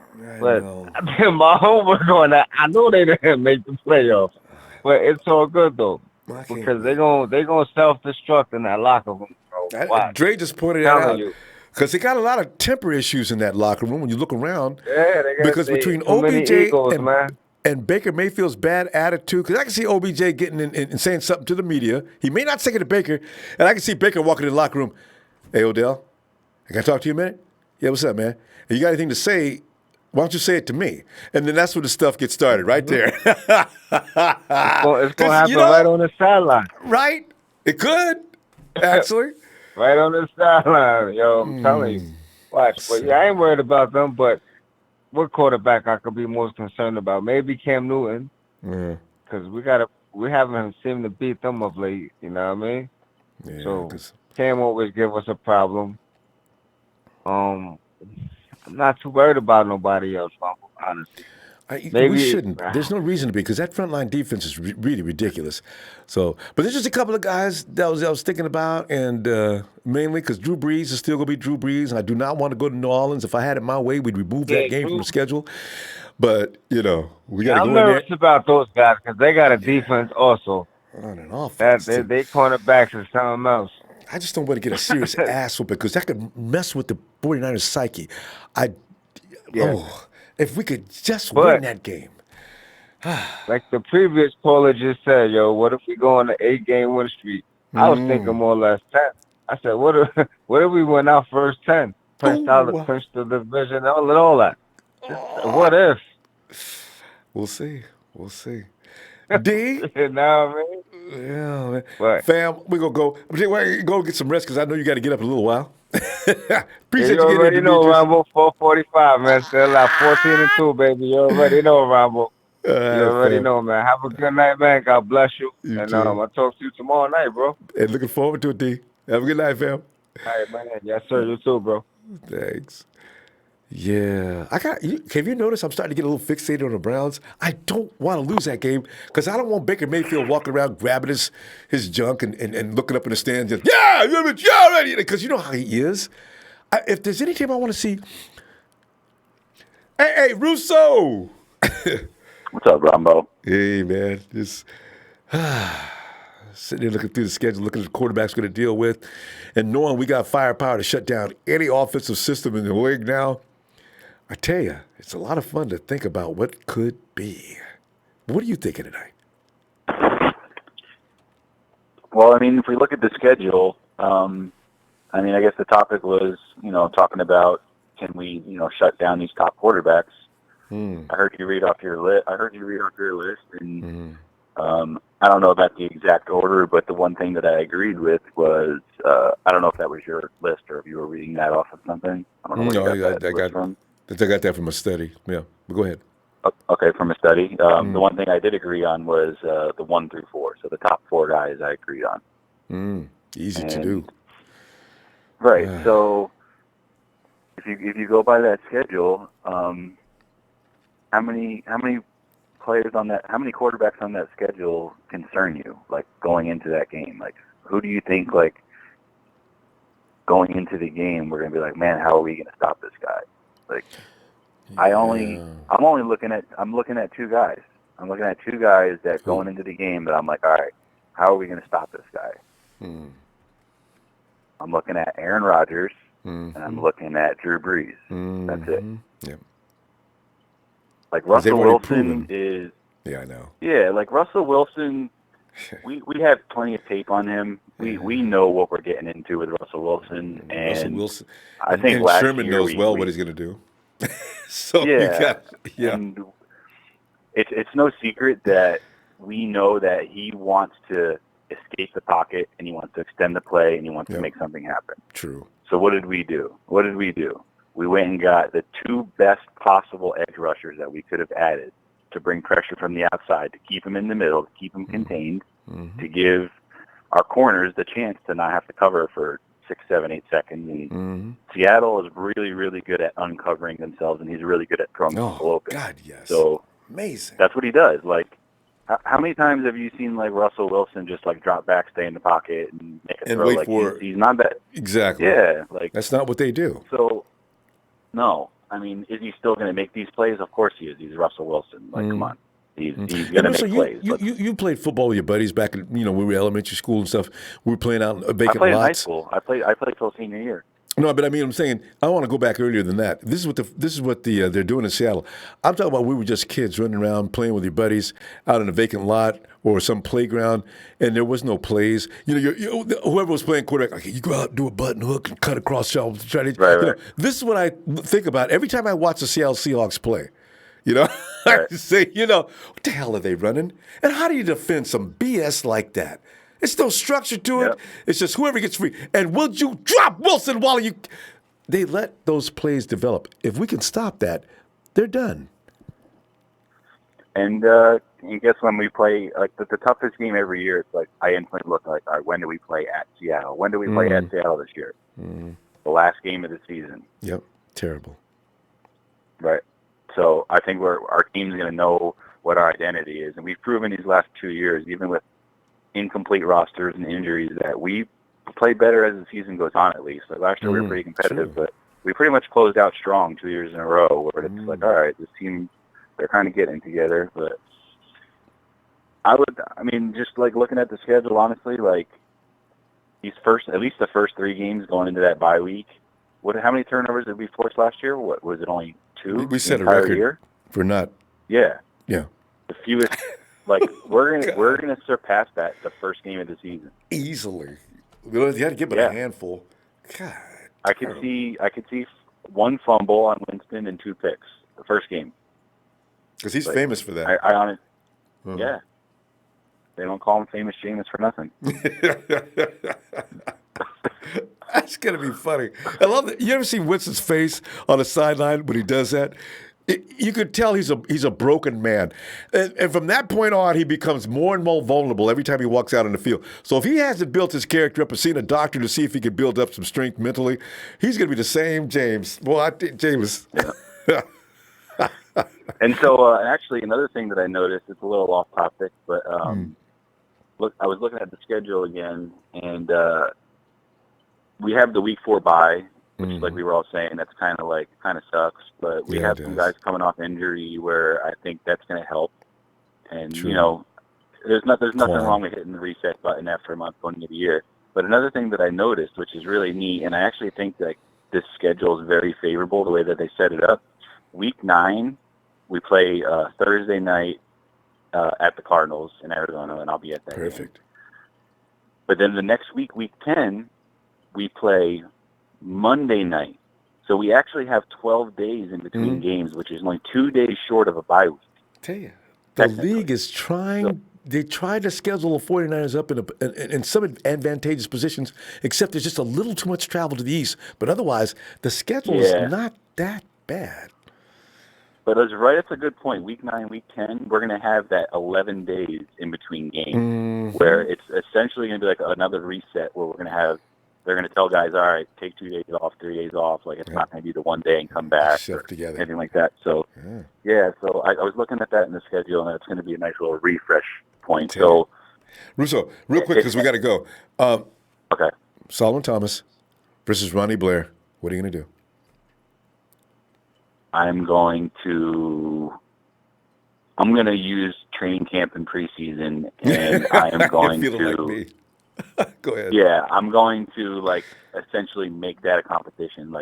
We've been doing a lot of wide receiver debates on who Bourne or Matthews or these guys.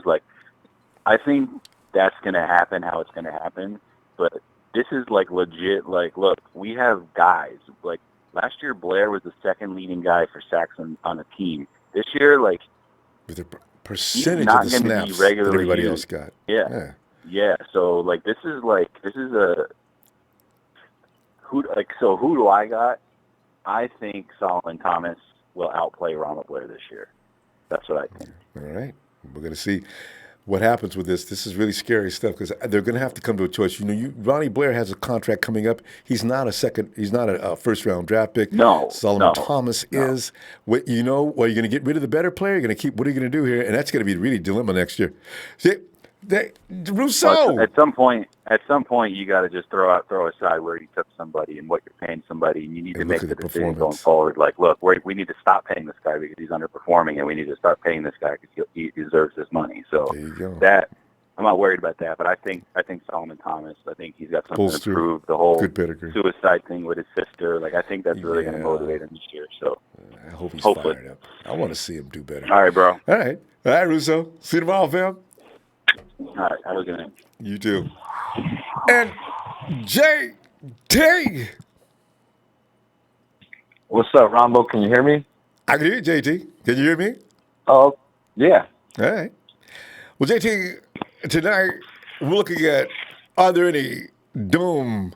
I mean, is there any quarterback that fills out that little spot in the roster where it says, uh-oh. How many uh-ohs you got in your quarterback assembly? Just one. All right. Who is that? The obvious. Is it Breeze or Rodgers? Okay.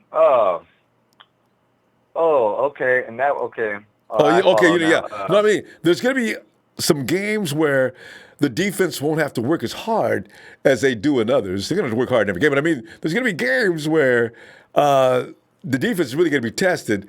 So I wonder, which quarterbacks do we need to be worried about as far as stress goes? Stress level gets higher with some more than others, right? Because you figure you don't know Haskins up in Washington, which could be of a concern. By the time we play him, I think we play him in week 9 or something like that. But anyway, these are the things I'm talking about. Okay. Well, to be honest with you, it's kind of hard to say. I guess the real test would probably be against the Cleveland Browns because on paper they're supposed to be good.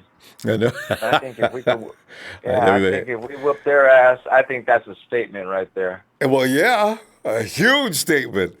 I think if we whoop their ass, we can go on from there and just we can compete pretty much with anybody.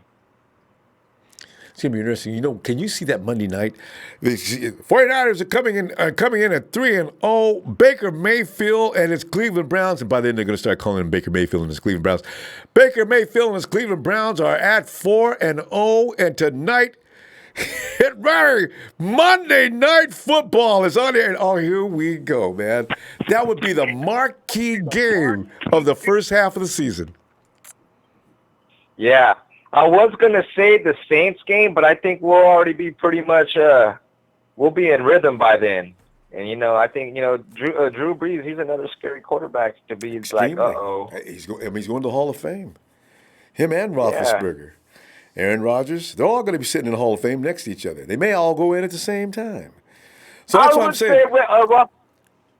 I would say Roethlisberger too, but he don't got as many weapons as he did before when he had Antonio Brown and with Schuster, Juju Schuster and Le'Veon Bell and JT, I got to tell you, Roethlisberger said it, and I thought he was way out of line, but it could be that AB has had the career he's had because of Roethlisberger. I also would go as far as to say, and I don't tell AB I said that because he'll probably come together. But listen, I have a feeling that Ben Roethlisberger could have been the 49ers quarterback the last couple of years, and we might have been in the playoffs. He'd have made every guy on the wide receiver on the team, he'd have turned them all into stars. You just see some of those passes that he dropped on Antonio Brown? Brown would have a dude a step behind him. Roethlisberger would put that ball, it would fly right over the shoulder as if it had a homing device in it. And all AB would do is stick his arms out and go into the end zone. I looked at that on several different occasions. I looked back, this was a year ago or two. I said, how in the hell is that like even a video game, didn't it? possible?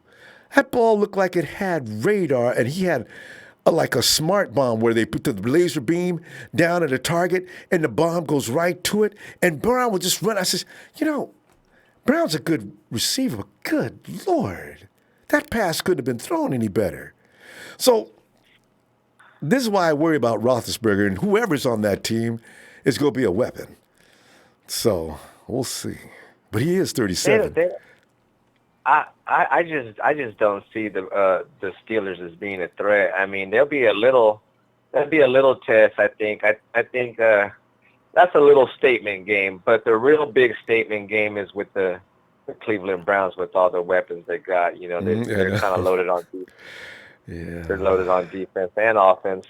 And I think that'll be a real test. Jimmy G put up better numbers than Baker Mayfield, which I believe. G will be fired up, too. You're right. Forgive me. Yeah. My guy's going to be fired up anyway. Jimmy G's going to be on fire that night because he's going to be ready to say, look, you guys, everybody's talking about Baker Mayfield, huh? All right, let's go. That's the way he is. Yeah. Just watch. We're going to see Jimmy Garoppolo with better numbers on that game, and I'm going to be looking forward to it.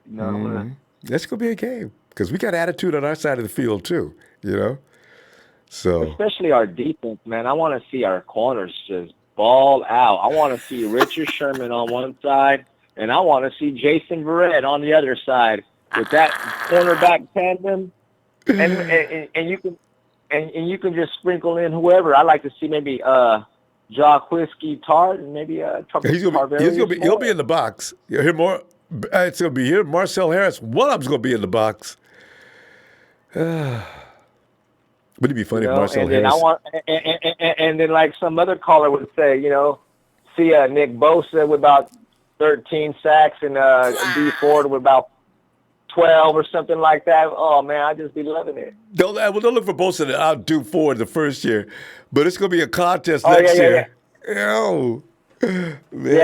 Yeah. Actually, I got that backwards. I think Ford, he'll get more bigger number than Bosa, but I think that Bosa he'll put at least between come on, a double digit, 8 to 10. Yeah, and also you can't leave out DeForest Buckner. Buckner says, "Man, I'm here to play. I ain't willing to share all my sacks with these two dudes." That guy right there is going to be right there in the middle, just like rubbing his stomach. He's ready to eat. He's going to be eating. Oh God! Hey JT, we got to go for him. Let me see you tomorrow. Hey, what's that question? You want to hit that real quick? Solomon T versus Ronnie B. Who are you going to keep if you have to make a choice between the two? Ronbo, I was still contemplating that thought the whole time. I still never came to a conclusion. But you know what? Ronald Blair has always been there.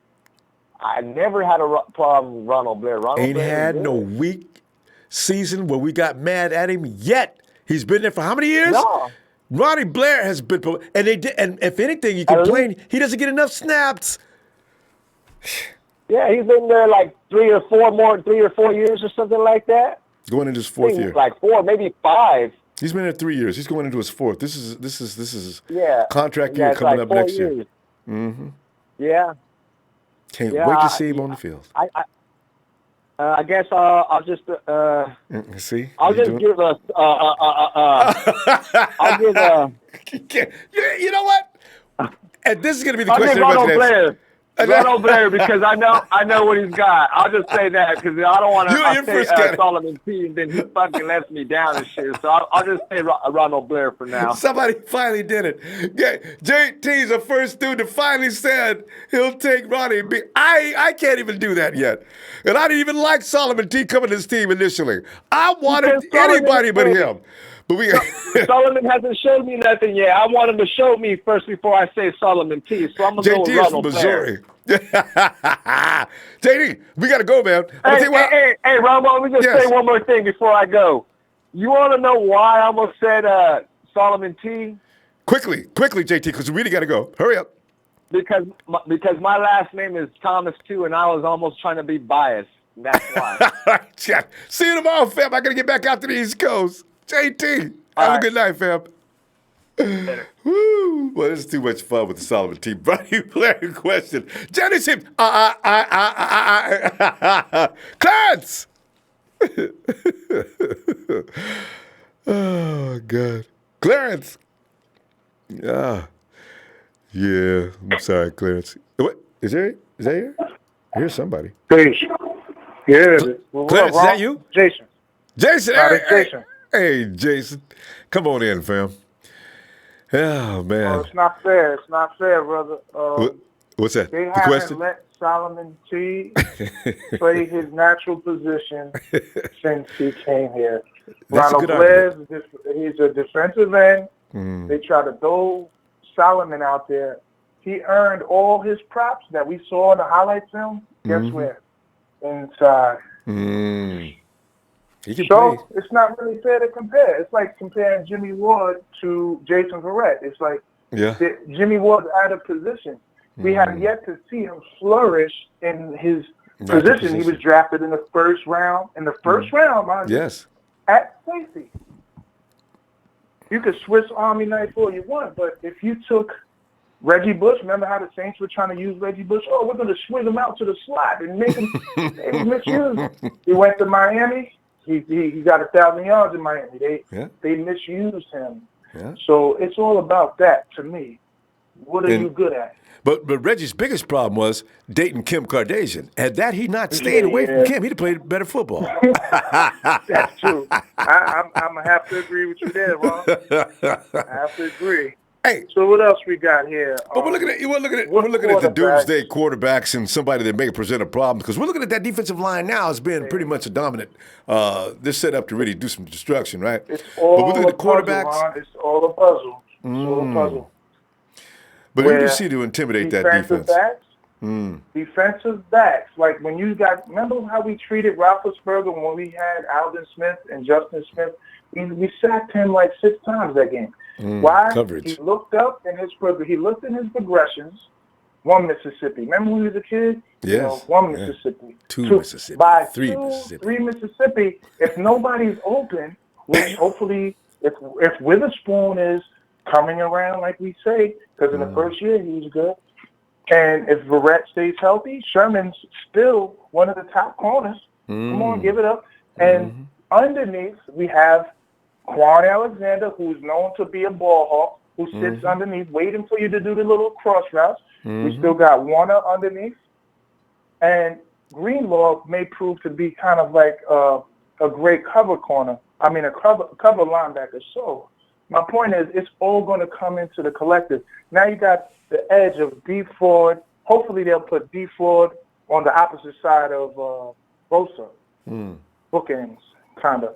Well, up the middle push is going to be there now. So now we're going to flush guys to, the edges are going to be set. The middle, Buckner and Armstead are going to have a field day. Long arms. it's going to be pickoff season. It's going to be one of those type of years, I feel, because we have too much going on in coverage. So by the time they look at the progressions, oh, that man's covered. He's covered. We're already in the backfield with either D Ford. As soon as you made that sentence. Mm-hmm. Yeah. And we didn't even mention in the rotate, because, it's a game of attrition now. So, and depth. That's why we're strong this year, because we got what? Depth now. So now, fourth quarter, when guys are gassed out, you got Contavious Street coming off the bench. You got Ronald Blair coming off. You got DJ Brown coming off the bench. So, Day, don't forget about that guy, Day. Yeah. So we still we can sub without falling off a great deal. And then you got, and then let me go into something, Ron. There's this guy who was talking about Jimmy G. He's on the YouTube on one of these other 49er sites. Like, he was slandering Jimmy G and Kyle Shanahan, like these guys are overrated. And I'm like, look at the team. And we know immediately who you're talking about. As soon as you said that, Grant Cohn. You know who I'm talking about. Yeah. Okay, this Cohn guy. He's new to me, so excuse me. I don't know the guy. He sounds very intelligent. He sounds very intelligent and articulate, but he's being what they call devil's advocate. Like, I just want to be the devil. Kyle has come, and already we have arguably the best backfield in football. Arguably. That's an arguable thing. True. But we're in the discussion. Personnel-wise, what he's done. The best fullback, arguably, in the game. Jimmy G and Nick Mullins. We're talking top 10. We gotta prove that, but we saw Jimmy's work when he came. So we'll say top 10 there. And defensively, what we were able to do. So he turned the whole franchise around without a doubt. Now, if the quarterback can stay healthy, along with all the other injuries, I mean, Lord, we had a lot of injuries last year. But, the one thing I would knock Kyle Shanahan, the one knock is his year one introduction to the league. If Solomon T doesn't pan out, and obviously Foster didn't pan out, that whole year would have been in vain. We had 2 first-round picks. So they were quarterbacks. Mahomes was one of those guys. So that might come back later in life, but I doubt it, because he's a mastermind. I'm just praying that we have our Bill Walsh, which is Bill Belichick, as far as longevity at the coaching position and longevity at the quarterback position, so we don't have to do the Alex Smith thing, which is, new offensive coordinator, new playbook. Hey, new guys, new playbook. I just want continuity there. I hate that. I agree. I hate it. It kills This is why when people start firing Kyle Shanahan, wait, man, he ain't going to get fired. Man. It takes a while to install a program.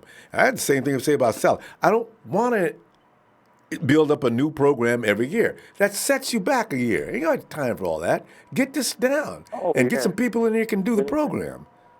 And be patient. So if you got your guy, because, Bill Belichick was around quite a while before, then he got Brady, and, they had to earn their bones. So we just got to be patient. And, like, for instance, we had Dennis Erickson, right? But then we had Mike McCarthy, and we let him go real quick. He was like one and done, Mike McCarthy, right? Yeah, they don't. It was firing people like crazy. Yeah. So we just got to be patient. We'll be all right. Kyle was the dude, Singletary. He's the guy to me.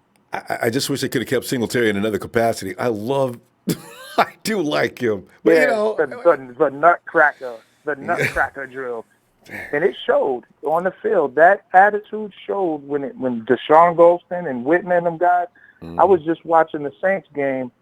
And speaking of the Saints, Breeze is the talk. Breeze, if you cannot go through your progressions, you're going to have a hard time picking us apart. Our problem in the past was our pass rush. You've been crying now about. I've been hearing your cries, Ronbo, for pass rush. And they must have heard it too. We addressed it. So now, guys are not going to have that kind of time. Defense, our corners are not going to have to need to cover past 5-6 seconds. That's too long. I don't care how. I played corner a little bit. That's one of the hardest things to do, especially when you're on an island. If you don't got your safeties over the top, you can't keep up with a guy like Wes Welker. And especially an NFL receiver. Fam, we got to pull up. Let me see tomorrow though. All right, bro. Get your time, Jason. I will be here. All right, fam. All right. All right. Yeah. Oh, You got to be kidding me. Is it really? Emilio! Hello? I mean, and it's quiet in the background. Emilio, come on in, man. That's what it. Man, we talking about, before, and Emilio, because you used to come in and tell everybody how we was going to get an ass whooping on a weekly basis. But this year, the quarterbacks, as you look down the list, Emilio, is every quarterback which quarterback scare you the most? And Emilio don't mind telling you. Boy, he'll tell you. And let me give you some choices.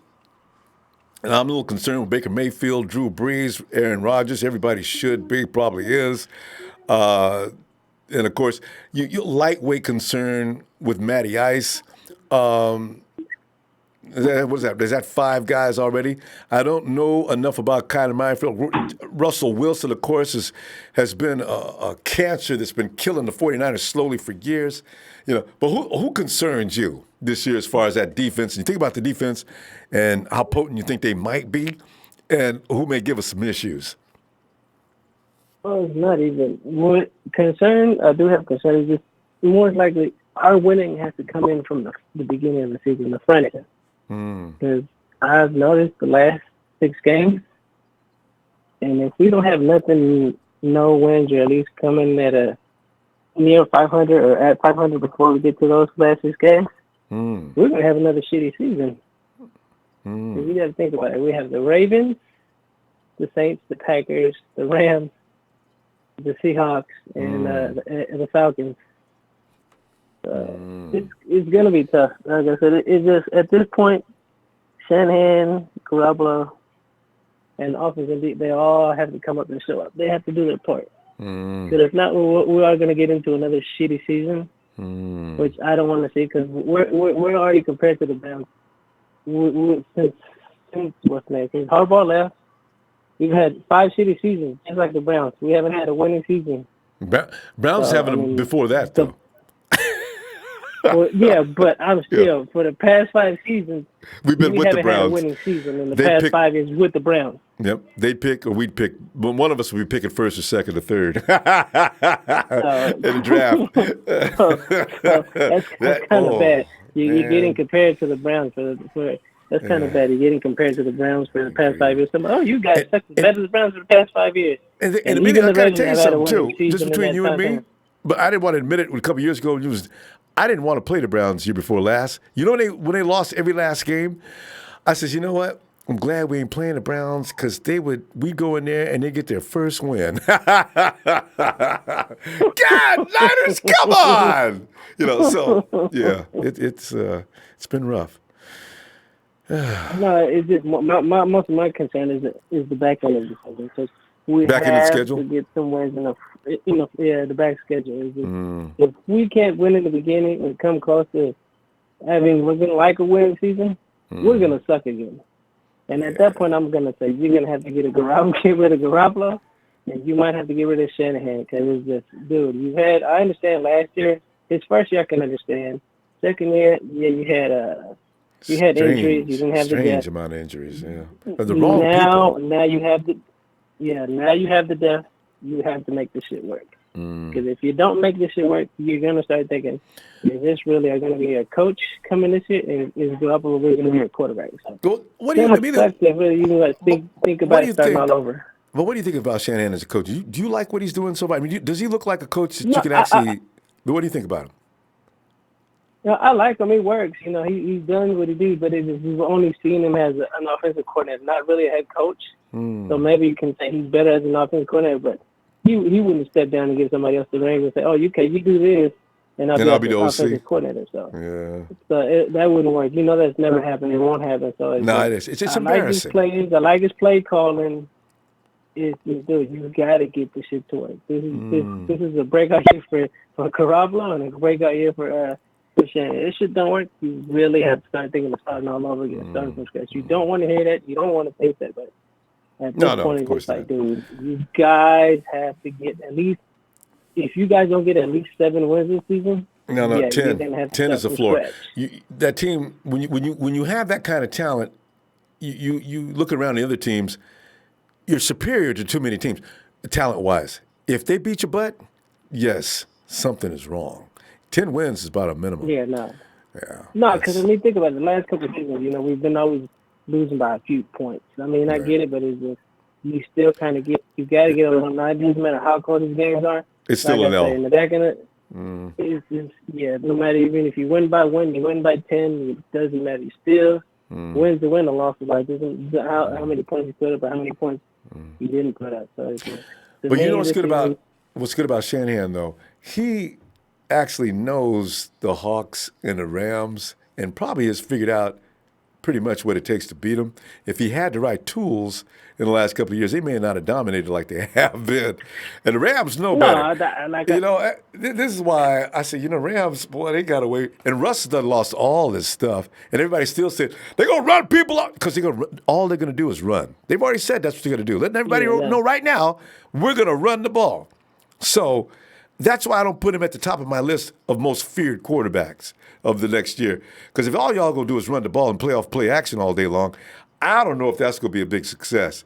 But Drew Brees is still a scary man, and especially we got to play him in New Orleans. I am thinking about quarterbacks, but you really got to also think about the team. It's just not the quarterback because, think about it. Let's just say Brees has a bad night, but the defense beats us, so it's just. Yeah, I thought about that. It's just not. It's not always just Drew. Oh, Drew Brees might destroy a team. Maybe we stop Drew Brees, but then you think about it. Oh, at the end of the game, we're driving down the field, and what happens? And interception, we lose the game. So, but you know what, Emilio? Like I said, you can't make nothing away from the quarterback. You also got to look at the defense we're playing. But with the 49ers now, last year, even when you look at they weren't really stopping the 49ers that often anyway, offensively, and it was a broke team on offense. So I figure it's pretty much all about how well the 49ers defense can perform this year. I don't want to see that Kansas City Chief. The Rams in Kansas City scored 100 points between two teams. That's BS. That means didn't nobody come to play defense. This is the kind of shootouts I do not want to see the 49ers get involved with. So, I can't wait. Yeah, I mean, 2017. It does something make it exciting. Like, damn, we've been going back and forth. Who's going to stop who? Who's going to put the last one?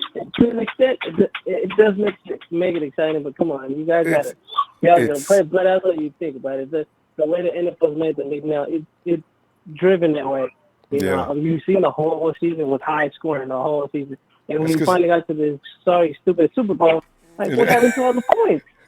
Because the refs all of a sudden, the refs all of a sudden start reffing. They didn't ref all season long because they say, people come out and they want to see high scoring games. All right, protect this man. That even came about why I was so low scoring was because of that damn call with the Saints and the Rams. That's the only reason I think they even started playing calling more calls. Just because of that, because that whole country. But they're going to next year. We got to go. Hey, and good to hear from you, Emilio. You know what I'm saying? I ain't heard from you in a while, so we'll talk to you a little later. Season starting next week, so we'll see you more and more. It started, but it just, I kind of fell back away from football as a whole. I really don't like both sides. That thing with him doing that's a whole other topic. It kind of pushed me away from the NFL. Compared to like what they did to Cap and how this dude just can say whatever he wants basically, and it just makes it like okay. I just thought it was really it's just like that's a problem. There's a problem with our world now. No, I know what you're saying. Because if this is why my escape from politics is watching the NBA, NFL, and everything else. I really worries me about the world. But if in my football world, if we could just put that stuff out, all of a sudden life is fun again. That's that's just only my perspective. You think about it, but like I said, that would just kind of push me kind of away from the NFL. I know what you're saying. I can't wait for football, but then at the same time, it's just like, dude, I keep thinking about this whole Kaepernick thing and Bosa thing. Like, if you guys can let this shit go, you guys can let anything go. All right. But let's not discuss politics now, Emilio. And I know what you're saying, though. All right. Anyway, Emilio, if you get a chance and you're feeling all right, get on back in here and be looking for you, all right? All right, man. All right, fam. Have a good night. Oh, man. Already? Let me get on it. Already, though, Is that Lewis? Lewis, is that Lewis? Lewis, can you hear me, Lewis? Rombo. Hey, Lewis. Hello? Yeah. Rombo, it is live right now, Rombo. Yeah. I don't know how much percentage I got on these AirPods, but let me tell you something, Rombo. It is live in the chat right now. No, I saw that earlier. All right, Dre Rombo. addressed the Rombo, I'm chat. not even going to stay on topic, Rombo. I'm about to spend this entire real quick this spiel that I got on defending Jimmy G. Okay, so let's go ahead and start this. Trey's over here. I'm a big fan of Trey. Me and Trey think alike a lot, and I love Trey out of all the opinions that he gives. Like, it's because I'm a fan of the team and not the player. Like, I mean, obviously you're a fan of the player, but you're a fan of the jersey more. I mean, like, if a person is not really, like, just because he's a Niner and he's not, like I always said this, like, if he's a Niner and he's not producing, then it's time to go. Like, we need production as fans. Like, why do we have this mindset like it's okay to lose and be trash? Like, no, that's not it. If the player's bad, the player goes. It's that simple. You got guys out here defending dudes like they give him a portion of their game check to him. Like, no, that's just not how it goes. But when it comes to Jimmy G and this Kirk Cousins debate, I'm gonna go ahead and squash this real quick. All right, Rombo? Is Trey? Is he peddling that tonight? I didn't even see it. Trey! Yeah, we all out here arguing, bro. I love my brothers in the chat, though. I mean, from Dre, Trey, you got Big Show in there. You got my boy Jerry Fresh the Houghton. You got everybody in there, man. It's hectic right now. You got Ron Jeremy. You got Kenny. You got Tammy. You got the whole squad, bro. So they just going in on each other. But back to what I was saying. So the statistics. So first and foremost, on that 5-0 win streak that Jimmy Garoppolo went on, he had the highest true passing percentage, top 5 in the league during that time. That's documented. Mm-hmm. That's documented. Yes, it is. As well as he ranked second in blitz pressure pickup while completing over 80% of his passes while being blitzed. So if that doesn't mean he's not a smart QB, you can Google that too. But if that doesn't mean he's a smart QB, I don't know what that tells you, guys. Okay? So then I was looking at his game log, and I bet nobody knew this, but Rombo, his entire career, whether it be the 4 games in New England, the 5 games with us, the 3 games earlier in the year, Rombo, Jimmy G has been consistent with his passing percentage. He is averaging 65% passing percentage. Do you know who's averaged 64 passing percentage? Brady? No, Russell Wilson. Oh. So how does Jimmy G got a higher passing percentage than the boy in Seattle himself? And less to work with, actually, at one point. Right. Oh, yeah. Oh, absolutely. Mambo, a lot less to work with. Now, Jimmy got weapons. So, like I said, this year will be decide whether we ship Jimmy on out. Hey, Jimmy, you're not what we thought you were.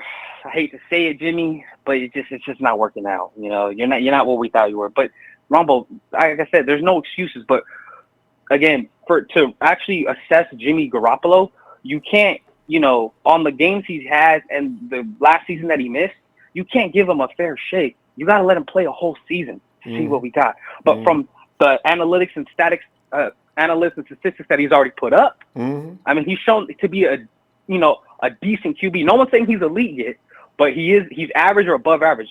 But that's exactly where Kirk Cousins ranks. And last time I checked, on closing games, the Titans game, there's one more drive I forgot. Jimmy Garoppolo is one. I've already talked about Kirk Cousins' winning percentage, going 0-7 Monday night football games, primetime games. He's like 7-21. I mean, 4-25 against teams with 500. Yeah, I already talked about this on my last call. Way back then when we were arguing about the Jimmy Garoppolo situation and Kirk Cousins. Yeah, that's an outrageous. 0-7 on Monday nights? Really? Yeah, he's 0-7 on Monday night. Yeah, I hadn't even paid that any attention. I'm telling you. Rombo, there's a difference between putting up statistics and good numbers, but actually not winning the big games. He doesn't win big games. That's just he falls under pressure. The only game that he won is the one where that stupid. Oh, you like that? That's pretty much the only game he won. That was meaningful. Other than that, yeah. But other than that, like don't let the stats fool you, man. Kirk Cousins cannot win big games. That's just a fact. Lewis is serious, boy. Trey is having fun with y'all, serious, though. man. I got to tell you, Trey is just doing that to intimidate and antagonize. I didn't even know he was doing that because I wasn't rolling watching. Trey is Lewis. I'm telling you, Trey's not even serious. He likes pushing buttons, just he's having fun. No, I mean I love Trey, man, because Trey's like me and Trey. We think a lot alike. Like again, but to me, it's a team. Okay, Ronbo, right quick. I already pulled it up. Kirk Cousins' career stats. Records in primetime games, he's 5-3. Records versus winning teams, he's 4-24. Records with winning teams that season that he just played was 0-5. Career record, he's 12-23. And like I said, career record on Monday Night Football, he's 0-7. Oh. These are facts, people. I'm not saying this blowing smoke out my butt. This is actually statistically fact proven, my boys. These are games that he's already played and he hasn't won. He can't win the big game, man. Lewis, I'm going to have to put you in my firm of Dewey, Cheatham, and Howe. Because, boy, I'm telling you, man, you come in with your case well prepared. I am impressed. Oh, absolutely, Ronbo. I'm telling you, Ronbo. I don't play with this stuff, Ronbo. Because when I talk, I know exactly what I'm talking about, Ronbo. So I get it.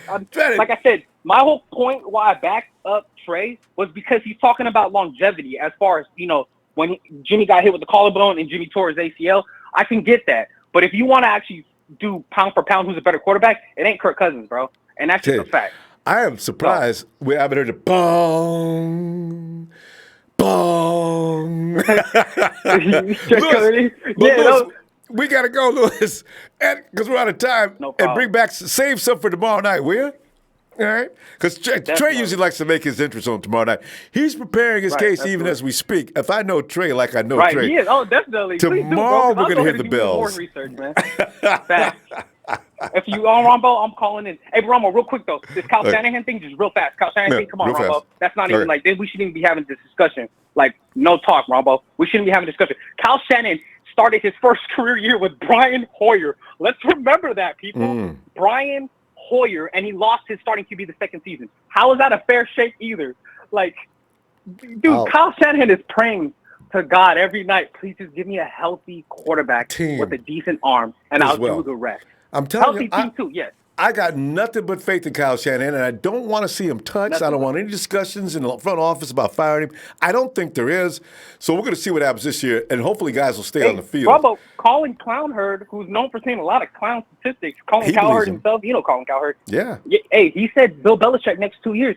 I completely agree. That system and schematic scheme that he has is so, like, it's just pure, dude. It's just so good. But, all right, Ronbo, God bless. Thank you for what you do, Ronbo. Thanks, like Lewis. always. All right, fam. You're the best, Ronbo. I love you, man. Thanks, man. Stay Love up. you back. And go Niners, man. And I love all my brothers out there in the chat, man. Y'all be There you good. go. All right, be safe, y'all. Lewis came in a man on a mission. I already know Trey's coming in tomorrow.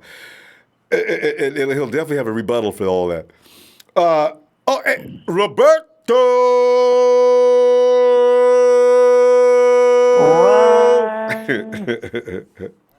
Run, ball.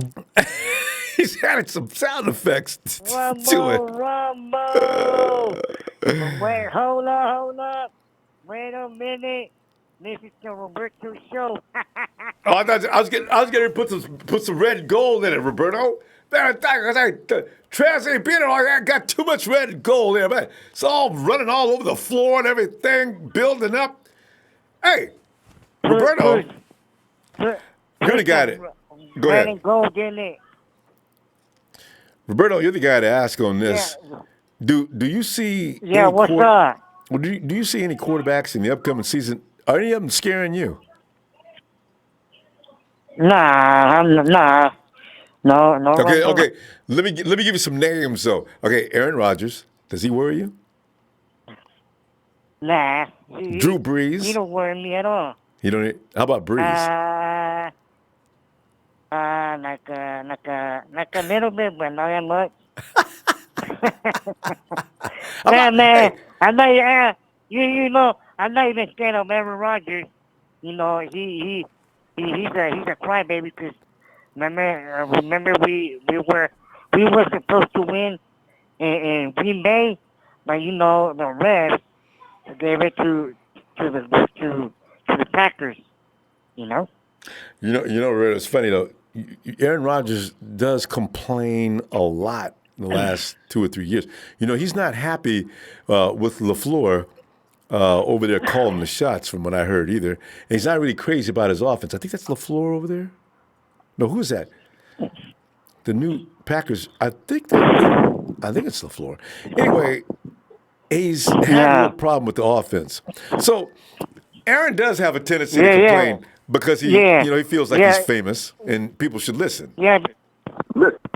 Because remember when Buckner sacked him and the rest called a stupid call, and they gave when Buckner sacked Aaron Rodgers, and then they said that Buckner hit him in the leg or something, and the rest gave him a and that's when. Is that the one where they said Buckner either fell on top of him or it was illegal hit? I forgot about that. I remember this play. Yeah. Because they took an illegal hit, and then they gave the I remember that play completely. Anyway. And then extra person came, everybody just threw it, and that's the touchdown, and that's how they won. Well, yeah, because we were supposed to win that game. Because that guy. Okay, your favorite guy, Russell Wilson. Are we going to? Is our defense going to have a problem with him this year? Oh man. You don't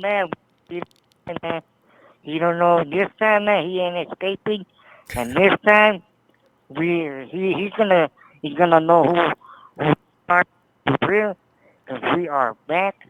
We are the dogs. The dogs. Roberto, your mic is bouncing in and out. Yeah. Okay. How many times? How many times are you going to sack Russ this year? Is he going down 2 times, 3 times, 1 time, 0? Oh, he's going to go 10 times. If they sack Russell Wilson 10 times, I'm going to lose my mind. Yes. Yeah. No, and then D Ford, and the baby Bosa, baby bear, gonna come at Mr. Sarah, and boy, Russ is gonna be crying all night, all day long. God, that would make. I mean, and can you see when he gets home, Sarah? It's okay, baby. The 49ers, they're a lot better than they used to be.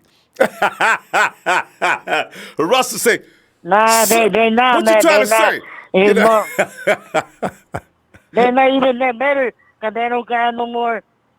That guy that they don't got no more. The they don't even got you talking about the Hawks?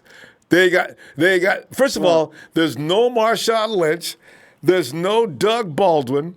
There's no Richard Sherman. Yeah, no more. There's no Cam Chancellor. And no more Cam Chancellor. No, all their guys, Bobby Wagner. But that's about it. He's still there. Man.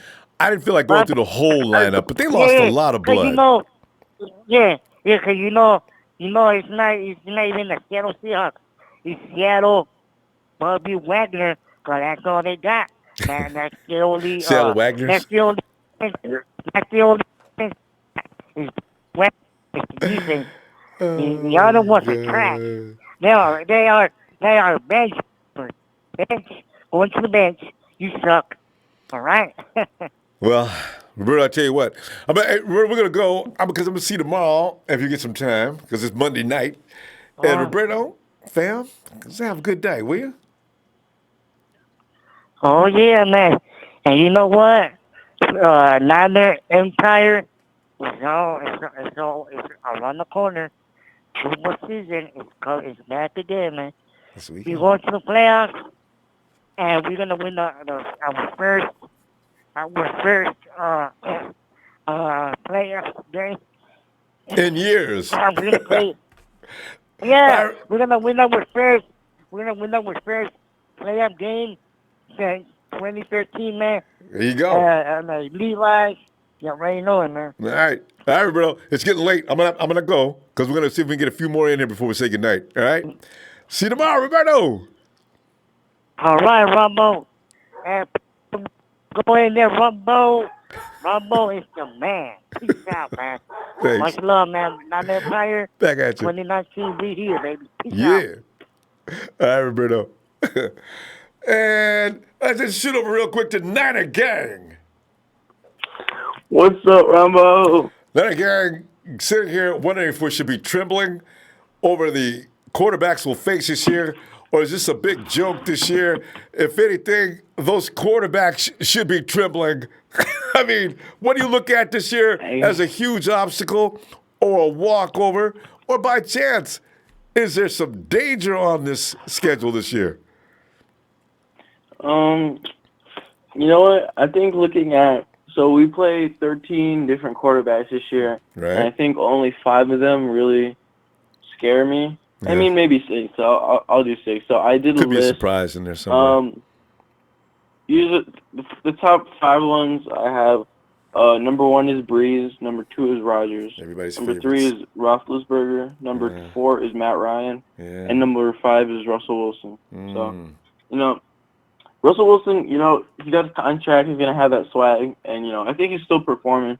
He's, you know, he's a top 10 quarterback. So he's, you know, he's going to give us some trouble. And then after that, you got, you know, I don't know what to think about Cam Newton, but, you know, he's still got that pedigree, but he hasn't been that good in the last couple of years.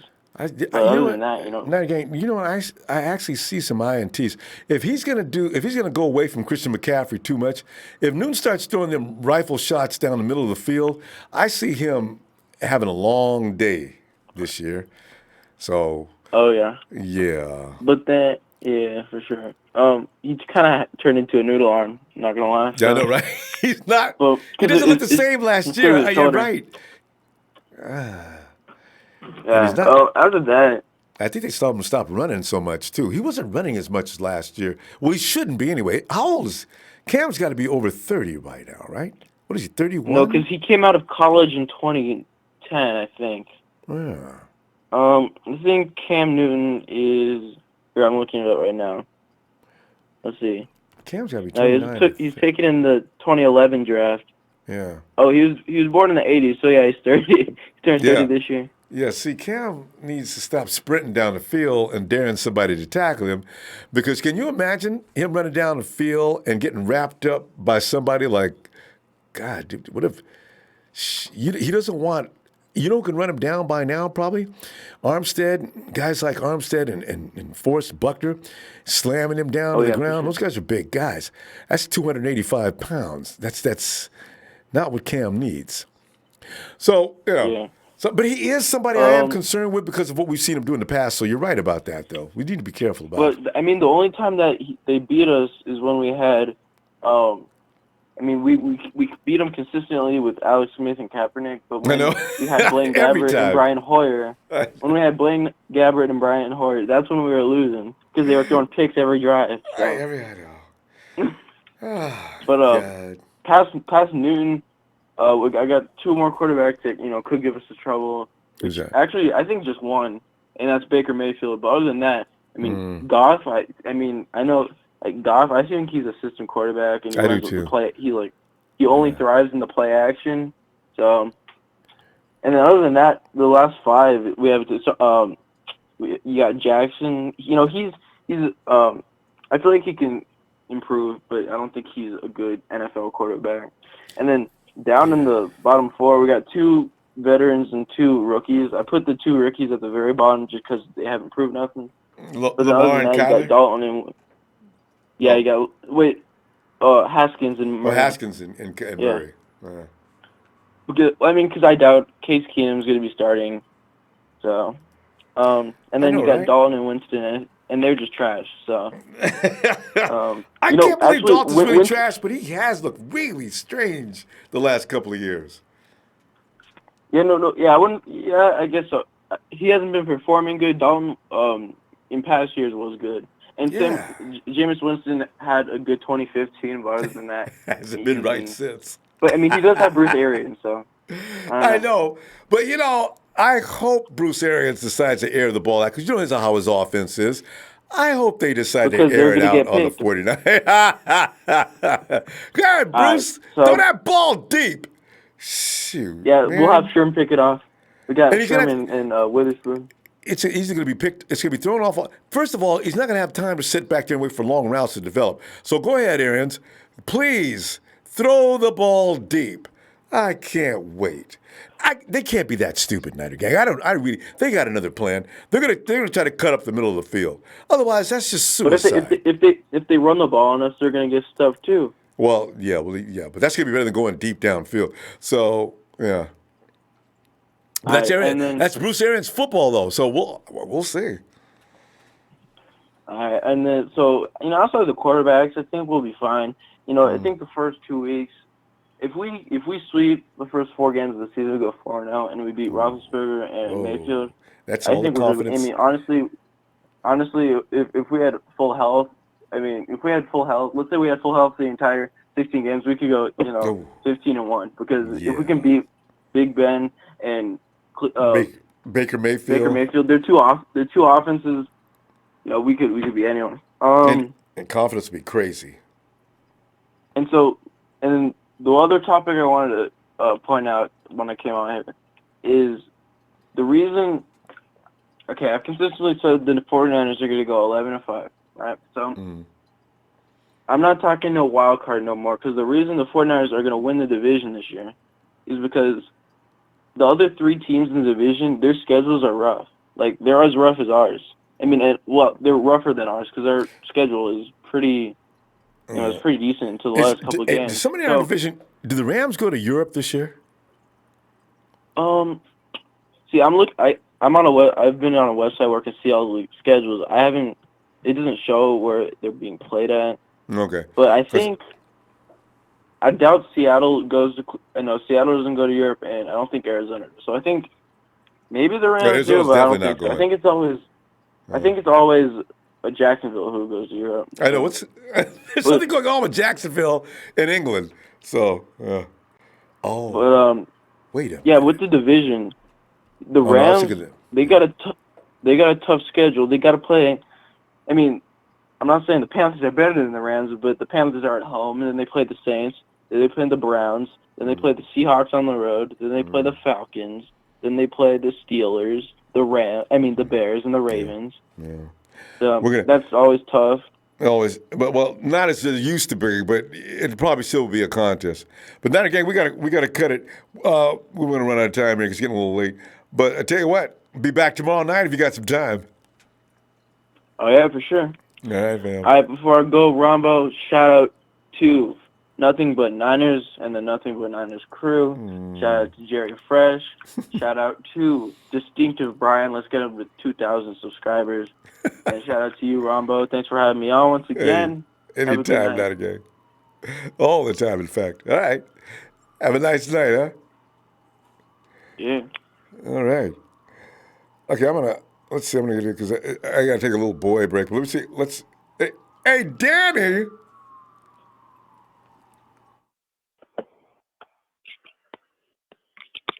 Yo, Rambo, what's going on? You, Danny, as of course you know, we're talking about the quarterbacks that make us say, "Oh, we're so scared." Looking down the schedule, and you know how we used to be scared all the time? We had good reason to be scared all the time before. But do we need to still be scared? And have you looked over the schedule yet and seen who the quarterbacks are, including Aaron Rodgers, Drew Brees, Matty Ice, Cam Newton, Russie Wilson, Jared used to be OK Golf? I mean, where do you see the guys that we don't need to be afraid of anymore, and the guys maybe we should be afraid of? What are you thinking? You know, my personal opinion, I think they should fear us. I mean, with all the additions we just made. Yeah. I mean, think about it. You know, like I'm a big supporter of our D-line. You know, I think we're gonna be dominant. We invested too many assets into our D-line and our defense not to dominate those average quarterbacks that you just mentioned. I mean, besides Drew Brees and Aaron Rodgers. I think the rest are average. So I think that should fear us, to be honest. Who the hell is Goff, man? I mean, he was carried by the seriously, that guy's garbage, man. Guys. And he's not a franchise quarterback, and he demonstrated that because a franchise quarterback does not panic and freak out under that kind of pressure. You improvise, you come up with something, and you do it quickly. Dude drops to his knees. Before the sack even got there, Jared Goff, he looked like the Statue of Liberty standing there like, what do I do now? Boom! Jared, one thing might have been an idea, throw the ball out of bounds. If you need to think, maybe you need to give yourself some time to think before you lose all these yards. You're absolutely right, man. I think Goff is he's just an average quarterback, man. But to be real, like one quarterback does kind of scare me, and we haven't faced him often. He's brand new to the league. I think it's Lamar from the Ravens. I think Jackson? he can definitely be a threat. Just like Colin Kaepernick when he came to the league. When he dominated, people couldn't. Most teams don't have an answer for that playing style, and I think he's like an enhanced Colin Kaepernick when he runs. But you know what? The thing is, the Chargers, they made Jackson look like they got to come up with another plan. The Chargers took him right out of his game. I got to go back and look at that game again. I still don't know how did they do that. They shut him all the way off. You could put a spy out there, but I don't know. Does that always work?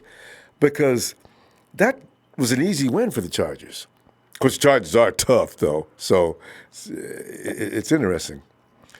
So you're talking about the Chargers, which are one of the most dominant defenses in the league. God, look at the guys they got. What's his name? The guy they just picked up in the draft last year. They got Rookie of the Year. Derwin James. Derwin, yeah. Derwin was on him. They had Bosa on one side. They had what's the other guy's name? They just had weapons, but Jackson beat them dudes a few weeks earlier. So that's why I was kind of surprised. But you know what? You play a team too many times, and you can come up with a scheme, and I think that's what they did. So, But yeah, you're right. Jackson's definitely going to be tough. I think our defense, man, like I know people might think I'm crazy, but I think our defense, I think it might be better than the Chargers this year. Like the D-line and the front seven, if you think about what we have, man. It is possible. Because we got two guys in the interior. Yeah, exactly. D Ford is proven. He's been in the league for a couple of years. Nick Bosa, if he plays half as good as his brother did, last year, and he adds, the year before, yeah. They say Nick's actually more talented than Joey. I don't know why they keep saying that. I've looked at film. I remember Joey at Ohio, but I don't remember. Nick looks similar. Actually, they look like twins out there when they play. They play the same style. They got the same moves. That move where Nick grabs the guy's arm and goes under him. The dad, I don't know where they learned them, but they seem to got the same patented moves, So we'll see. In the DNA, some people can't just be stopped, and he's one of those people. Yeah. So, but yeah, man. I mean, to answer your question about who we rather keep, Solomon or Ronnie. Address that. Yeah. What are you gonna do? Honestly, like I told you, man. I mean, if it comes down to it, man, I rather keep Solomon. I know. I'm a supporter of Solomon. I said that last time too. I'm rooting for the guy, and he was drafted very high. And I think we can't just cut ties that easily. Ronnie is good, man. Ronnie's a good, someone that comes off the bench and gives a spark. But I don't think he's an every down player, and I don't think he's that kind of guy. But Solomon could be that guy. He can be the Ray McDonald of our team, that unsung hero that takes on the double team, like him and Justice Smith, and let DeForest Buckner and the rest of the guys do all the work. So I think he can be that. And that's a good observation too, because if you look at the potential, Solomon T is supposed to have a higher ceiling than Ronnie Blair. So if you sit in your office, you got all your colleagues, you got your investors, you got your board of directors, everybody's sitting there, and they're all wondering, you guys need to make a choice this year. We're not playing Solomon T first round money. You've got a kid Ronnie Blair. We picked him up in the 5th round. He's outplayed Solomon Thomas. Gentlemen, you understand this is a business. We need for you to make a choice on this matter, and make sure you make the right choice. We'll be getting back to you a little bit later. And there you are. You're sitting there with all your coaches and everything. You're sitting there thinking. You know what answer I'll give him? I'll say just cut Joshua Garnett. If you guys just need some meat, Garnett, take him out of here. Take him out. Because Garnett, here's the thing. I think because they liked Person so much last year, they didn't even want to give Josh a chance to get back on the field. I think he was healed up probably 4 or 5 weeks before the season ended. But the 49ers says, well, you ain't playing. I mean, you didn't earn that job before. Now, tell you what, Josh, next year when camp starts, we'll give you another shot. But right now, Mike Persons is our guy, So it's going to be interesting to see if he can make it this year. I don't know. But I thought he did a pretty good job last year, the few times he was in. I mean, if you really wanted it, and if you really wanted it to start, come on, man. We had nobody on our guards, man.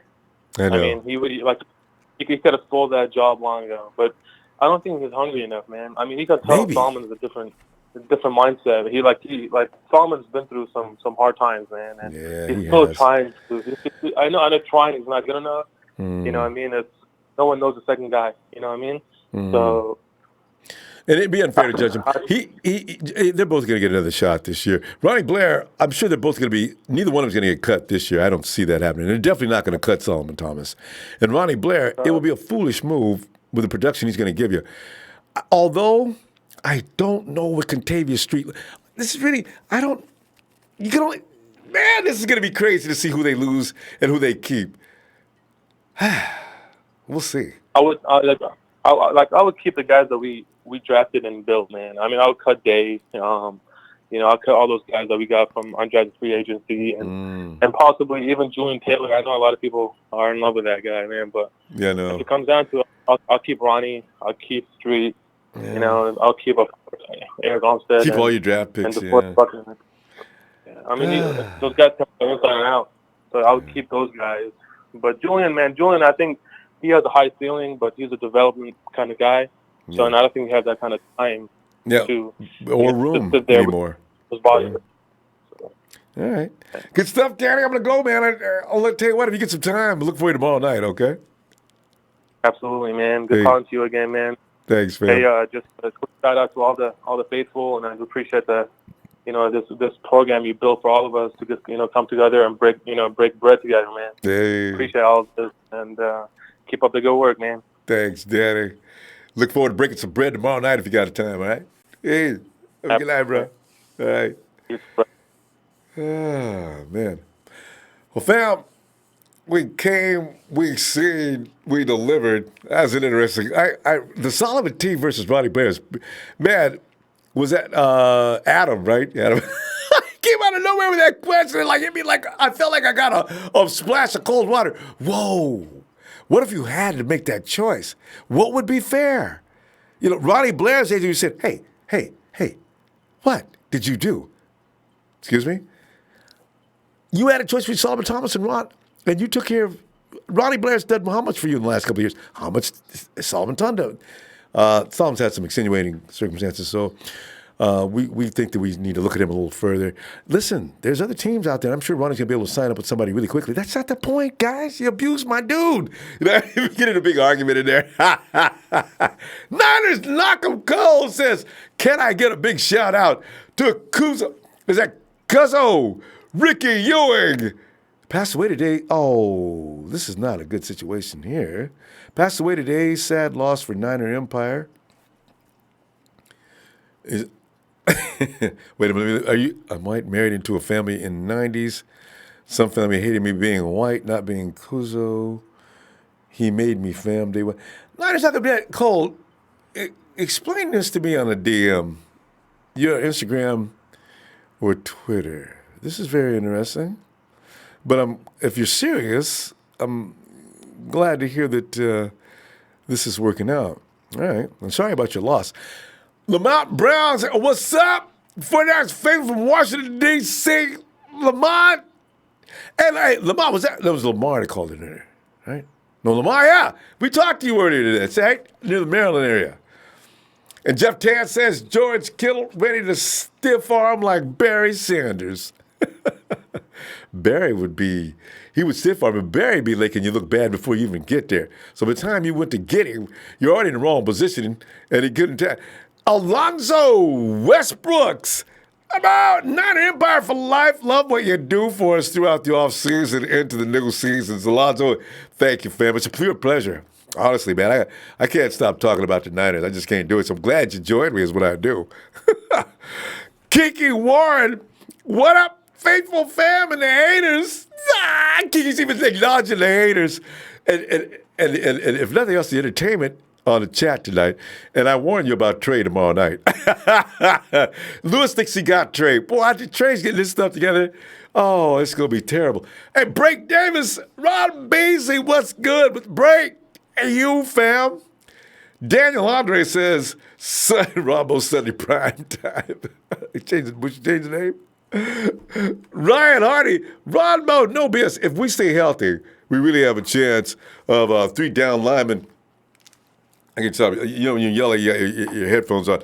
If Verrett stays healthy, we will be up there with the top cornerbacks duels in the NFL. I sincerely agree with that. That's just really too good. Everybody thinks the secondary is going to struggle. There's question marks in it. I understand that. We don't know what's going to happen in the secondary. Jimmy, J-Dub may be a good ball player, but can he stay out there? I understand that. There's all kind of questions. Also, is AC ready to roll? You know, will Kowalski T have to? There's just so many questions on our secondary for certain players, but usually about health. Debbie Ryan, Deb says, are men on defense going to eat this season with extreme violence? They coming for that ass. Deb! Deb, you can't talk like that. I love it. And Barack O'Niner, you see him on the comment section. You got to see how his avatar is hilarious. Is it Ronbo Sports? It's the 2-year Annie of that chunky, tipsy wearing freak kicked me and my family out to. I got set up for that. Let us not get into political satire. Wretched Drummer. Sup, Ronbo? What up? Not a foul. Sup, Wretched Drummer? It's you. That's one of my homies from Salinas. Tony Town. With us facing New Orleans in Week 14, we got that W because I believe Breeze starts throwing for less than 300 yards in the last 6 games in back-to-back seasons. So did Breeze drop below 300 yards in several games last year? Wow.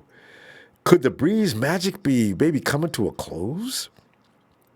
He needs to talk to Tom Brady and get the TB12 treatment. I mean, he'll never do it. In the last 6 games in back-to-back seasons, so we could be going 13 to 14 wins.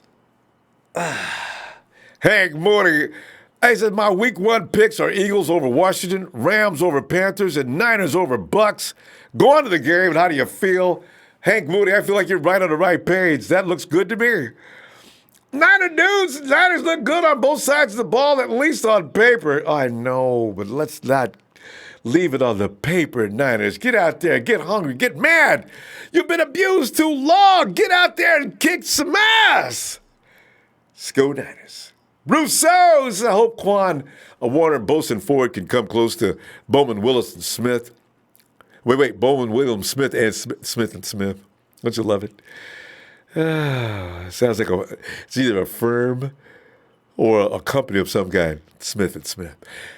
I do too, Rousseau, man. Alinda, 23, Richard V.A. here. Niners will be 11-5 at worst. I feel it. I do. I just, there's going to be a mistake here and there. I just hope it's not to the tune of a loss. Lamont says Niners will go 12-4 this year because our D is going to step up this year. Go Niners all the way from D.C. Jordan Kelly, what up, returning champions? Chad Garrison says, what's good? Happy Sunday, bro. Hey, thanks, Chad. And the big show. I saw this earlier. He says, Baltimore put Marquise Brown on the PUP, and Marquise Brown Hey, I'm thinking of the wrong. Wait, who's the guy that only weighs a few pounds? That's Marquise, right? This is Antonio's cousin. Yeah, because the other one's, yeah, okay. What's the other one's first name? Anyway, on the PUP and will miss significant regular season time due to a foot surgery he had from the bowl game against Texas. The D is depleted in Lamar, ... He needed Brown because Brown can open up that offense a little bit more. Fam, I tell you what I'm going to do. Get ahead and get ready for Monday night. And, they don't tell what's going to happen tomorrow because we always get like crazy headlines coming up early in the morning. So I'll be getting that together and we'll go over that stuff as we like to do on Monday nights. And look out for Trey tomorrow night. I'm telling you, Lewis, man, I think you may have got him all. But it's like that sleeping bear because Trey can't go out like that. I don't know what's going on in the chat. I'm going to go back and look so I can laugh because y'all be killing it at me. Hit that like, fam. I'll see you tomorrow night. Alisa. Hey, have a good night. Niners!